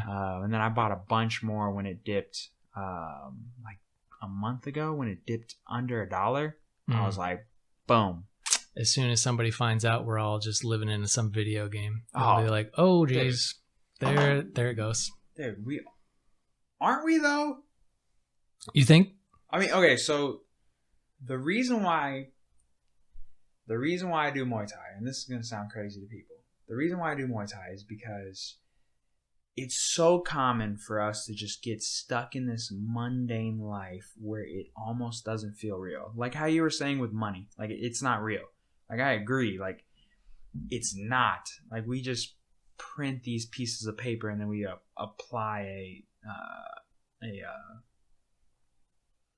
a cost to them. Like they're valued at this much, but there's nothing really like. It's just a piece of paper at the end of the day. There's no intrinsic value. Yeah, and so we get stuck in these like daily routines where we just go to work, we go home, we do whatever, and sometimes it almost feels fake. It almost feels like we're living in this just fake world that was created. And so I do Muay Thai to get away from that feeling. Because when you're punched in the mouth, at least I know I felt it. Like at least I know something is real. Yeah. Because I got punched, and I enjoy that feeling of feeling alive. Dude, it's like Fight Club. right? It's like the primary purpose of life is life until you get punched in the face. Yeah. And then you realize, oh, maybe there's some more. Yeah. You know, and then you want more, and then you go and figure out, oh, okay, well, there's actually like a whole lot more to this than just cruising along and not feeling anything. Oh, it's true. Because you can do that. You can for sure do that. It's very easy to do that. Yeah. It's very easy to live. Most people get in that autopilot. Yeah. It's very easy to just kind of move along. Yeah. And that's a dangerous place to be. Mm-hmm. Because as soon as you assume that style of thinking, you lose so many things that are important to connection. And connection is really, when it comes down to it, it's all we have, really. Like, to be able to connect with people and to connect with things is like, if you're not doing that, then those are the kind of people that they go crazy and eventually snap and do something ridiculous. And you see them on the news, right? That's how it happens. That's why I love doing this. Yeah. So I love getting punched in the face and punching people in the face. Yeah. But I also love doing this for that exact reason, to get that connectivity. And then when I was going through and doing the scheduling, and I talked about this before, it's just, you realize like how many dope people you know just in your little circle. Yeah. Like, if you take just Streamline, shout out to Streamline Fitness. If you want to step your game up. Shout out. If you want to step your game up, go there. Coach Ben, 4:30s. I'll be coaching at 4 p.m. 4 p.m. 4 p.m. today 4 p.m. and 4 p.m. tomorrow. Which is a Wednesday and a Thursday. Wednesday and Thursday. I lost my whole train of thought. You were saying there was cool people within the community. Yeah. If you take just that gym alone, and you just interview just the members of that gym, there's a lot of dope people that go to that gym. But you can't really pull that out until you have conversations, which is like, it's true. It's hard to do. Like, you can have like very superficial conversations easily. People do it all the time in the gym. Like, I do it all the time. Like, you kind of have to though, because like you can't dive into topics and you can't have conversations that are really back and forth at the gym while like Nicki Minaj is blasting on the, you can't do it. You can't. That's why this style of conversation is so important. I think so. I think this style of conversation is also a conversation that was had a lot more before technology existed. I agree. Podcasts have brought it back a little bit. And I think it's really good because I think more conversations like this, they should happen. They create connections and they also create the basically like opening up views that you would be able to. They stimulate you. Yeah, that you would be able to benefit from, even if you're somebody that's not having the conversation, right? So you can listen to something and you can benefit from it. You almost feel like you're there sometimes. Yeah. So I think it's important. It's kind of that round table effect that like we used to have, but we don't really have anymore. Like people sit down and eat dinner and they watch TV. People don't sit down and eat dinner and talk anymore. And so like podcasts are the sit down and eat dinner and have a conversation of 2021, and more recent years. But no, I agree. I mean, I think that there is a certain length of the conversation that has to be had in order for you to achieve what we're talking about. Like, there's often times where I listen to a podcast that's only like 30 or 45 minutes long, and it'll be in this kind of format where it's an interview or two people conversating. And I learned that it's not a word. Conversating? Yeah, it's not a word. Conversating? Yeah. I'm upset that having a conversation. Is it a word or is it not a word? Conversing is the word, right? Yeah. Yeah. But conversating just sounds so. It sounds like it should be the word. Conversating, yeah. It kind of sounds like it could be potentially a word. But conversion. I think it is a word. What? Conversate. Is it a word? Yeah. Well, yes. Conversate is a word. Conversating is a word. Oh, hell yeah, dude. Okay. Well, then my iPhone needs to fuck off because it keeps trying to autocorrect me every time I try to use that word. All right, it's a word, iPhone. I know you're listening. Conversation. Yeah. So, I don't know. I find myself using that word quite frequently. Anyways. But yeah, I agree. When they're doing that, it's only like 30 or 45 minutes long. I find myself at the end of the podcast, I'm like, dude, y'all had at least another hour. Mm-hmm. Like, I feel I would have loved for y'all to dive into so much more of what you already talked about. To go even deeper into those subjects. Right. And so I feel like the length of this podcast or Joe Rogan's or Lex Fridman's, Dan Carlin, Hardcore History. Dude, so like, good. Oh, dude. Have you listened to Peter Attia, The Drive? I haven't. You should check him out. Tim Ferriss. Also, very good. Definitely check out Tim Ferriss. Check out Tim Ferriss. He's 100%. A local boy. You got to support him. Yeah. Tim Ferriss was the first podcast I ever listened to. Okay. It's so hard to keep up with all of it. It is. But you have to pick and choose. You have to pick and choose. Yeah. You don't. I don't keep up with any of them. Yeah. I literally handpick like what I want to listen to, and it sometimes it depends on the topic. Sometimes it depends on the interviewee. So I'm like, I'll choose basically based off that. So there's probably like 10 podcasts that I subscribe to.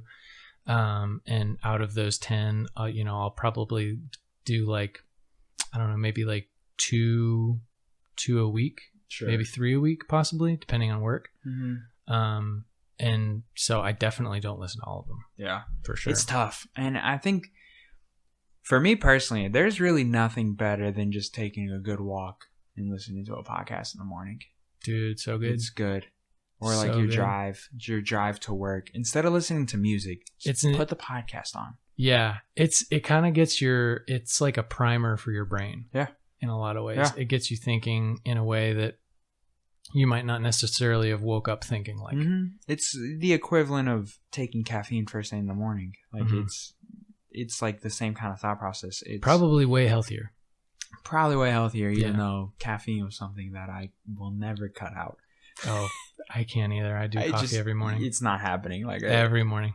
I just got my Spicy Joe, my Ignite Kill Cliff today. Ooh. Also got a Whoop strap today. Oh, dude, look at you with the Whoop. Hey, Whoop. That's a big. That's like a super common thing now. People are like all about the Whoop. Yeah, so love the Whoop. I'm really trying to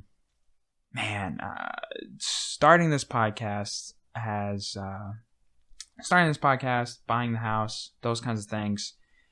I'm really tired of, and it's kind of what we were talking about before. I don't know if it was recorded or not, but we were talking about before how I didn't want to post anything about the Muay Thai tournament until I was like the night before, until I knew the work had been done, that I was going in there no matter what, win or lose. The work had been done. I had earned the right to step in that ring. I'm tired of guessing and half-assing things. And so this is to help me figure out exactly how many calories I burn on a daily basis between going to the gym, going to do Muay Thai, running, all the things that I do, walking at work, so that I can figure out exactly how many calories to eat on a daily basis. You want to keep that equilibrium like right there? I want to eat at almost at maintenance to keep the body weight, but to transform the physique. Yeah, I gotcha. That's a hard thing to do. It's extremely hard thing to do. Yeah, find that balance. I don't think I've ever done that. I think like I've gotten down to like very low body fat before, and by doing like I like to experiment a good bit, like with various things. Like usually it's like fad diets. Have you carnivored it up? No, I haven't. I haven't. No, I've only done the closest thing to that I've done is keto and true keto is intermittent fasting and all that stuff. So it's like kind of a weird thing if you think about it. It's like not very natural, I don't think, but it worked. I enjoy it. It got me down. Are you doing keto? So right now, keto-ish. No. Right now, no. When I was cutting for the fight, or when I was getting down for the fight, or anytime I'm trying to really tighten up, I almost always go keto. Anytime I'm really trying to tighten up. I feel like it's the most efficient way that I've found to drop body fat very quickly and to keep a good majority of your strength. But I also, for me personally, red meat also works very well for me. And I know that's not for everyone. Right. So for me personally, red meat works very well. I can eat a ton of red meat and not have an and issue. not have a problem. Yeah. And I know that's not the same for everybody. Yeah. A lot of people don't react that way. No. A lot of people really struggle if they... to digest red meat. Yeah. Mm-hmm. Yeah. There's a lot of cultures, a lot of races, a lot of biological differences when it comes to red meat for sure. Yeah. But for me personally, red meat is the best. It's the best for you. Yeah. If I do a lot of red meat and berries, red meat, berries, and nuts, boy. That's a good combo. Yeah. Yeah. Energy levels are through the roof. I feel great. Dude, I was doing for a while. I was doing pretty hardcore keto, and I was adhering to a very strict schedule and doing the whole intermittent fasting thing. And one of my buddies was doing it too for a little bit, and then he kind of dropped off. And I was like, I'm going to do it for 2 months and just see what the results are. In 2 months, it was pretty crazy. I got down to 190 pounds or something like that, which for me is pretty light. And then because you're what, 6'3", 6'2"? Yeah, 6'2". So once I got to 2 months, I was like, all right, this is crazy. You're that perfect fucking height, dude. I hate you. What are you talking about? Beautiful bastard. What are you talking about? Perfect jawline, 6'2". Nah. So anyway, I was like, once I got to 2 months, I was like, all right, 2 months, this is going pretty well. Let's push it one more month. Mm-hmm. So I did one more month, got down to 180 pounds. That was too light. Sure. I was struggling in the gym. I was like, I can't pick up a barbell. This is not good. Now, was it from you were in a caloric deficit, or you just weren't putting on weight by the lack of carbs? No, I wasn't in a caloric deficit at all. The calories were coming in. Okay. I was consuming plenty of calories. And it was just a matter of how my body processed it. It reacted extremely well to the keto diet, and just cutting out all of this stuff that is typically thought of and kind of is inflammatory food. Just cutting that out was crazy. I was able to knock out sets of 50, 60 pull-ups, no problem. It was wild, man. I was I feel like I weigh significantly less than 180 pounds. I felt like I weighed 100 pounds. It was crazy. Just because my body and my muscles and my physiology was used to me being 200 pounds, 210, whatever. But that muscle, especially with some of the stuff that was barbell related, squats or anything like that, I was ooh, that's not good. I couldn't, my numbers were way down. That changes drastically. Olympic lifting, I was this is totally different. I feel like a different person. So I had to backtrack a little bit and go, okay, wait a minute, I got to stop this. 3 months was done. Stopped it altogether and kind of went back to just the seafood diet. Yeah. If I see it, I eat it. So it was kind of, for a while, it was really interesting, just how my body responded. And I knew a couple other people that did it too, that reacted in totally different ways. Some other people that did it were I'm not really seeing anything from this. Or somebody would see a little tiny bit, but my body was took it to the extreme. Oh yeah. So it's definitely for some people, not for others. So I think if you want to lose weight, particularly if you want to lose fat mass, go for it. It could potentially be really, really good. But if you're wanting to maintain an athletic, pretty intense, because I was working out 6 days a week, 5-6 days a week. If you're wanting to do that, I don't think it's for you. Yeah. So it's tough. Yeah. If you're doing Muay Thai and CrossFit and stuff like that, that's hard. Yeah. You I noticed have to have a little bit more to keep the meat on your bones. Yeah. At least if you're trying to cut and make weight, then I get it. But I noticed that as I got closer to the tournament, the first 3 months of the weight cut, no problem. Cut out the carbs, straight keto for the most part. Got down to fight weight about 2 months before the fight. Yeah. So I stayed around fight weight for about 2 months before the tournament. And I noticed as I got closer to the tournament, the more carbs.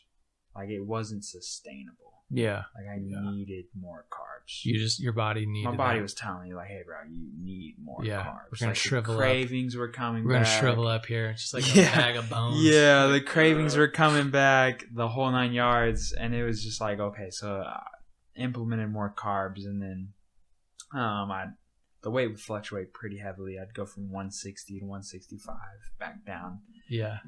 Throughout the week. And yeah, carbs were. What weight did you have to make? I fought at 160. Yeah. I fought at 160. Dude, yeah. That's insane. Yeah. How tall are you? 6 foot.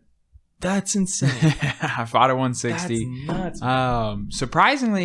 Surprising. Now, like you said, obviously, when you go to Olympic lift or heavy barbell, it's not the same. Like you're not nearly as strong. No. Right? But you struggle. Just overall overall strength, aside from maxing out on those big lifts, but things like accessory work and things like that, I was still strong. Like I still felt pretty strong. Yeah. I didn't lose a ton of mass. I mean, I'm bigger now, obviously, but I didn't lose a ton of mass. But I was super lean. Yeah. Honestly, I felt pretty good. It just wasn't sustainable. The second the fight was over, well, man, I was 175 by the end of the week. Give me that cheeseburger, boy. By the end of the week, fries. Yeah. Extra fries. Oh, it was bad. That whole week was. Dude, some fries from like In-N-Out Burger, animal style. See, I don't do 1,000 Island dressing, but oh, you don't? It's too bad. But what's your like go-to fry? Fries? Like what's the best fries? Ooh, like from a restaurant? Yeah. So Hobdoddy's obviously is. Hobdoddy's is good. I mean, they're phenomenal. Yeah, dude. Hobdoddy's has got it going on, man. Hobdoddy's is phenomenal. They brought back their old menu. Shout out to them. For like a year, they did this drastic menu COVID? change.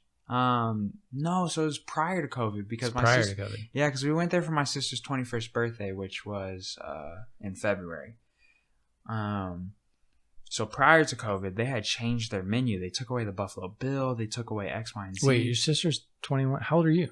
I'm 27. You had to think about that for a minute. Yeah. Once you get to 25, I'm about to turn 28. Shit. Dude, I always forget. I keep telling everybody I'm 28. How old am I again? Yeah, I keep just telling people I'm 28. I legit thought, I forgot the other day how old I was. How old are you? Like somebody asked, 31. Okay. Somebody asked me and I was like, am I in my 20s or my 30s? Shit. I legit did not know.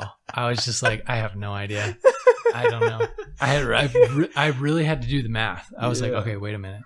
November 89.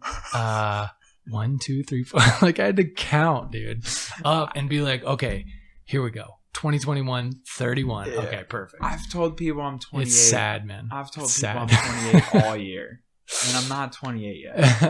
My sister's 22. Okay. I think she's 22. Maybe 23. Fuck. Claudia, how old are you? I don't know. How old are you again? Don't tell me. Yeah, dude. That's I'm so bad with everybody's age. So I can't weird. tell you my mom or my dad's actual age. Oh, I couldn't either. No. All I know is like I know the rough estimate. Yeah. Like they're in their 60s, I think. Okay, my parents aren't that old. Like my mom is in her late 50s. So my mom is in her late 50s. My dad is in his 60s. No, my mom is. You're the oldest? Yeah. I'm okay, so am I. Yeah, my mom's the late 40s, and then my dad is just about to turn 40 or already turned 40. Fuck, man, I feel so bad. But wow, your dad's 10 years younger? He's not my biological dad, but he's been around since I was 4, so that's my dad. Okay, gotcha. But yeah, he's younger than my mom. My mom had me when she was 18. Oh wow! Yeah, wow. Yeah. That's it. That's you probably got some stories from that. Yeah, she was working at SeaWorld. Yeah, really? Yeah, Florida. Oh, okay. Mm-hmm. All right. Wow, that's crazy, dude. So when she was 18, you were living in Florida. You were born in Florida. I was in Florida. You were born in Florida? No, I was born in Fayetteville. That's right. Yeah. Yeah. Okay, so she was pregnant with me. She was pregnant with Florida you. While moved to Fayetteville. Mm-hmm. She went back. That's where her parents lived. Well, my grandma, her stepmom, and my grandpa. Okay. Gotcha. That's crazy, man. And then that's when her and my dad met when I was 4-ish. Gotcha. And my sister came along at like 5. At like 5. 4.5, 5. Yeah. Okay. Mm-hmm. Gotcha. Yeah. So she's not that much younger than you. No, 5 years. 4.5, 5. See, I was thinking you were like 30 something and she was 21. But honestly, that's not that big of a difference. My youngest sister is 20. Okay. So almost the same. So it's crazy. She was born in 2001. Oof. That's a weird number. 2001. Yeah. My sister was 99, so she barely missed that cusp. Weird. But she's still weird though. So like it's hard to fathom like somebody born in 2000 something is like 21. It's weird. Yeah. What is going on? It's weird. Yeah. Time's just time is a very strange thing. Thank God we have it though, because if we didn't have it, then we would truly just be like we'd be lost. Just bouncing all over the place. Yeah. Just completely lost. We have no monetary system that's actually real.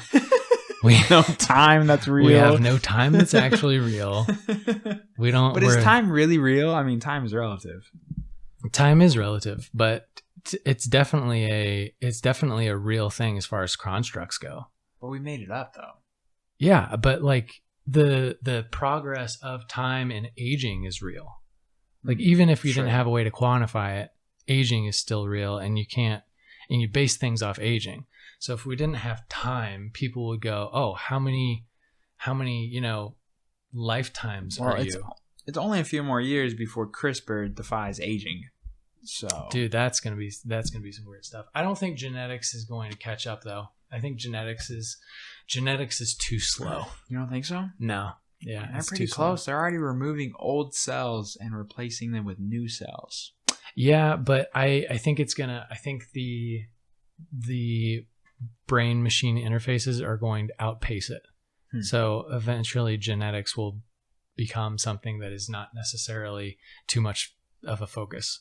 Like it's kind of sexy now. Like geneticists are like paid really well, and like it's definitely a big field, and there's a lot of crazy stuff that's going on with that, especially with CRISPR and everything. But like brain machine interfaces are eventually going to be the thing that takes the cake, in my opinion, because of time and timelines. Like genetics has progressed at a certain rate and continues to progress at a certain rate because of limiting factors, and those limiting factors aren't going away just because biology and chemistry and physics are not going away unless some crazy insane breakthrough happens, which you never know. But I mean, we're gonna be picking the eye color of your kid here soon. Yeah. I mean, well, that's kind of already, you can choose the gender of your child already. What?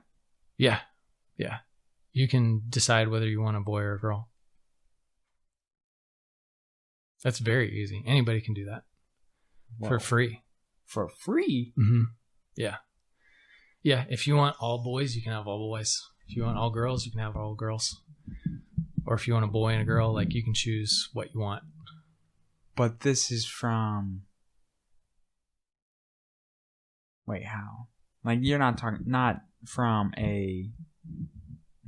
a typical conception. Yeah. From a typical one. They don't have to, there's just a minor altering that has to happen. It's very, very easy. Whoa. Yeah. It's crazy. People do it all the time. Really? Yeah. This is a common thing? Yeah. It's a pretty common thing. Yeah. No idea. Yeah. Yeah. You can choose the gender of your child. Like that's been happening for a couple of years. Like it's pretty common. You can choose the gender, but there's like a few other things that have to line up in order for that to actually work out. Like you can't, there has to be genetic predispositions in place that actually are legitimate. So like if you're like an outlier, like a West Virginia couple, you know what I'm saying? Like you can't choose it because the genetic predispositions won't allow it. Like it has to be legitimate from a biological standpoint. A specimen standpoint. That's so wild. Yeah. That's so weird. I mean, I don't even think people even understand where we're heading with that. Like you can... Right. They're going to be able to... You want your kid to be a football star? They're going to be able to do that. They're going to be able to make him prime for something here's the particular. Thing. Here's the crazy thing. I don't think we're going to get to that point. I don't think we'll get to the point where we will create genetic superhumans for ourselves. You don't think so? For ourselves. Okay. So there is a caveat. Okay. I think what will happen is we will create genetic superhuman bodies that we will then choose if we want to be part of. So we'll essentially have an exoskeleton or... yeah, you could kind of think of it in that sense. Yeah. I think we'll eventually get to a point where we'll be able to fully quantify and mathematize consciousness so that we'll be able to transfer it and move it. And once we get to that point, then we'll be able to put it into something else or someone else or something else or whatever it may be. But I don't think we'll biologically say, I want a child that is a NFL football star and create that. Okay. Like I think you'll have, eventually for as far as offspring go, you'll be able to have offspring, but then they will choose what they want to be, and where they want their consciousness to exist. Yeah. Oof. And genetics will eventually catch up. Okay. But I think that's going to happen first. Okay. Yeah. Man, so that means that the first person to live for forever has already been born. Wait. What? Because they could just because consciousness doesn't die because consciousness dies. It dies because of a biological body that dies at this point. Sure. Okay. Right. So the physiology of humans has an expiration date. And because it has an expiration date, we can't control it. But once you're able to remove the consciousness from the expiration date of a physiological body, then we'll be able to essentially just transfer, until you... Which is definitely coming. Yeah. Have you seen Altered Carbon? Yeah. That's... The first season was good. The second season sucked. Yeah, second season was trash. First season was good. There was a lot about that I liked, and there was a lot about that I didn't like. We're heading in that direction. Like the way that they portrayed AI. No. Didn't really appreciate that. Yeah, I mean, it wasn't very well done. The show was okay. But the show itself was okay, yeah. The ideas behind it, I think, were cool. But, I mean, we're kind of heading in some fashion of that. Of that world where we download our consciousness into a computer, and then you can put that back into another biological form. Mm-hmm. I think we're heading in that direction. Oh yeah, I think the research that's being done right now by various companies, Neuralink being one of them, for brain-machine interfaces it's progressing very well. It's going very well. And there's studies that are being done that are showing that we can, in fact, do this. It comes down to a host of ethical questions and how the control is going to work. Because the control is essentially the most important part. Because as soon as you lose the control piece, then you've essentially set free the monster. Yeah, it's almost too late. I mean, there has been no... Oh, it's been too late for a long time. Yeah, there's been no crackdown on any of this. No, it's been too late for a long time. We're way past the point of it being too late. Elon talked about that before. He said past that point. Way past it. Yeah, way past it. But I think probably the most important thing within that piece is being able to come up with a construct that allows, like I was saying earlier, allows me or you to communicate with each other. I think that's the first piece, probably. Mm-hmm. Being able to communicate in a way that allows us to have conversations without being limited by words. And So the first thing people ask when you say something like that, it's kind of ridiculous, but they're like, well, how would you how would you prevent people from just having access to your brain at all times? Like, how would you prevent people from, continually understanding and comprehending your thoughts? And I think the best response is, well, you consciously allow people to hear what you're saying by saying it.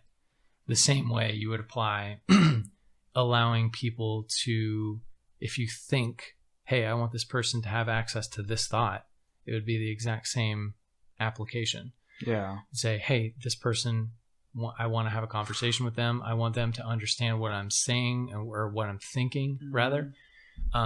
So they would be able to have full comprehension, and you would be able to have a group conversation, and everybody would be able to have, essentially, instead of an email strand that's 20 emails long, you could get that done within, 10 seconds. And everybody would know exactly what they need to do in that moment. So I think that's the first step to getting to the point where we realize that consciousness is not only an individual thing, it's a collective thing too. And whether we like it or not, like, the amount of electricity that happens within your brain is also passed within other people's brains too. Like, there's electricity going between you and I right now. We don't realize it, we can't see it, but it's happening. And that's where a lot of these things on a microscopic level and a quantum level, which we don't quite understand yet, are happening. And that's going to have a huge implication into how brain-machine interfaces interact, evolve, and eventually become something that's like a standard thing that you can just say, I want to take the consciousness that I have here and move it over here. And you'll be able to think yourself into something else. Dude, we're heading... Oh, man. Whew. The future's crazy. The future's crazy. Dude, right now is crazy. Right now is crazy. Bonkers. Like, there's some stuff going on right now that's just, it doesn't make any sense, but it's happening. It's happening. Yeah. Like, it's weird. It's weird that people don't get weirded out by it or is excited by it. It's because they don't understand it. I think it's as simple as that. People don't understand it, and it's so complex and so foreign at this point, some of these things, that people go, oh, wow, that's crazy. And then they turn and go the other way and go and pursue something that they do understand, which is good in a way, because we have to have, people diversified across different arenas. Mm-hmm. But for the most part, a lot of these new things are just, people just can't wrap their mind around it. I mean, if that's you were to fair. take like a That's piece fair. of technology that is very commonplace now, like a phone, and give it to somebody, 50 years ago and say, hey, you can send a text message and somebody on the other side of the planet will get it instantaneously. There's like, they wouldn't know how to comprehend that. I mean, that's still hard to comprehend now. Right. Even though we do it every day. But we don't think about it. Yeah. Because we're like, this is just how It's it is. just how it is. So that's what's going to happen with essentially the next phase, as it were, of technological rollout and pharmacological rollout. And it's going to happen, and people aren't really going to fully understand it, but that's okay, because you don't really have to fully understand it. You have to have a select few people that do understand it, that kind of run it. And then everybody else kind of falls into place. And that's bystander effect. That's evolution. That's, everything that's been happening for forever. But because somebody simply doesn't understand, how blockchain works, or how, some extreme compound complex molecule works, doesn't mean that they have to disregard it. It just simply means that they have to do everything within their power to understand it to the best of their ability, and then decide whether they want to accept it or not. Whew. I think that is the perfect place to end it. It's crazy, man. Crazy world we live in. We can go. I mean, there's still so much stuff we didn't even touch. Like, we haven't even gotten to all we'll do it of again. the talking points. We'll I know. We got to do it again. We did over 3 hours. Has it really been 3 hours? Yeah, it's been 3 hours and 3 minutes, man. Dude, it's way past my bedtime. Yeah, dude. Goodness. You got to get home, bro. Oh. Yeah, we call it a night, man. This has been fun. It's been a lot of fun. Dude. Thank you so much for that. Dude, hell yeah. I'm going to have to re-listen. This is definitely one that I have to re-listen to. Because there's multiple times where I was just like, oof. Yeah, maybe like re-listen to it in like blocks, though. Yeah. Because all at once might be a little bit. Dude, that was so much fun. I really enjoyed that. I like it, man. Yeah, this was so much fun. Yeah. Thanks for having me on. I appreciate it. Hey, thanks for coming on. It's always good to just kind of like talk out some of the stuff that like is going on, and whether it may be relative to the person that you're talking to or not, like to just kind of like talk those things out a little bit. Like, absolutely. My mind feels a little better. I tell people all the time, this is therapeutic and Muay Thai is therapeutic. Both of these are my therapy. I'll have to try Muay Thai at some point. Dude, anytime you want to come train, just let me know. Dude, I might hit you up on that. Yeah, anytime you want to come train, let me know. I'll get you in there. Yeah. That'd be a good time. Yeah. Dude, Hell yeah. It's a blast, bro. There's nothing like it. There's nothing like it. Like this doesn't scratch the surface of the therapeuticness, like the amount of therapeutic feeling that comes from Muay Thai. Yeah. I'll have to give it a shot, man. And the people there, those are my fucking people. Like, those are my dudes. That's your tribe. Girls. Yeah, like those are it. We're all just weird, quirky people, and no one cares. Dude, those are the best kind of people, man. Best kind of people. Best kind of people, man. We all just vibe. We in this ginormous group text, and we just crack jokes all day long. I mean, dude, I love it. It's the best. It's the best. Yeah, you would love them. So important. Everybody. To have that. Oh, dude, it's incredible. So important to have it. It's incredible. I'm still mad it took me this long, but hey, we finally did it though. Hell yeah. Thanks so much. Dude, episode 10 in the books. Did it. If you want to shout out your social media, go ahead. I think honestly, I don't even know it. Yeah, just Ben Leahy. Ben Leahy. Yeah. Leahy. HY. Yep. On Instagram, and I think I'm probably gonna jump on TikTok and start doing some weird stuff at some point soon. We'll see what happens with that. I've got some ideas. Let's do it. Yeah. Boom. Cool. All right, Ben Leahy, everybody. Thank you so much. See y'all next time. Thanks, bro.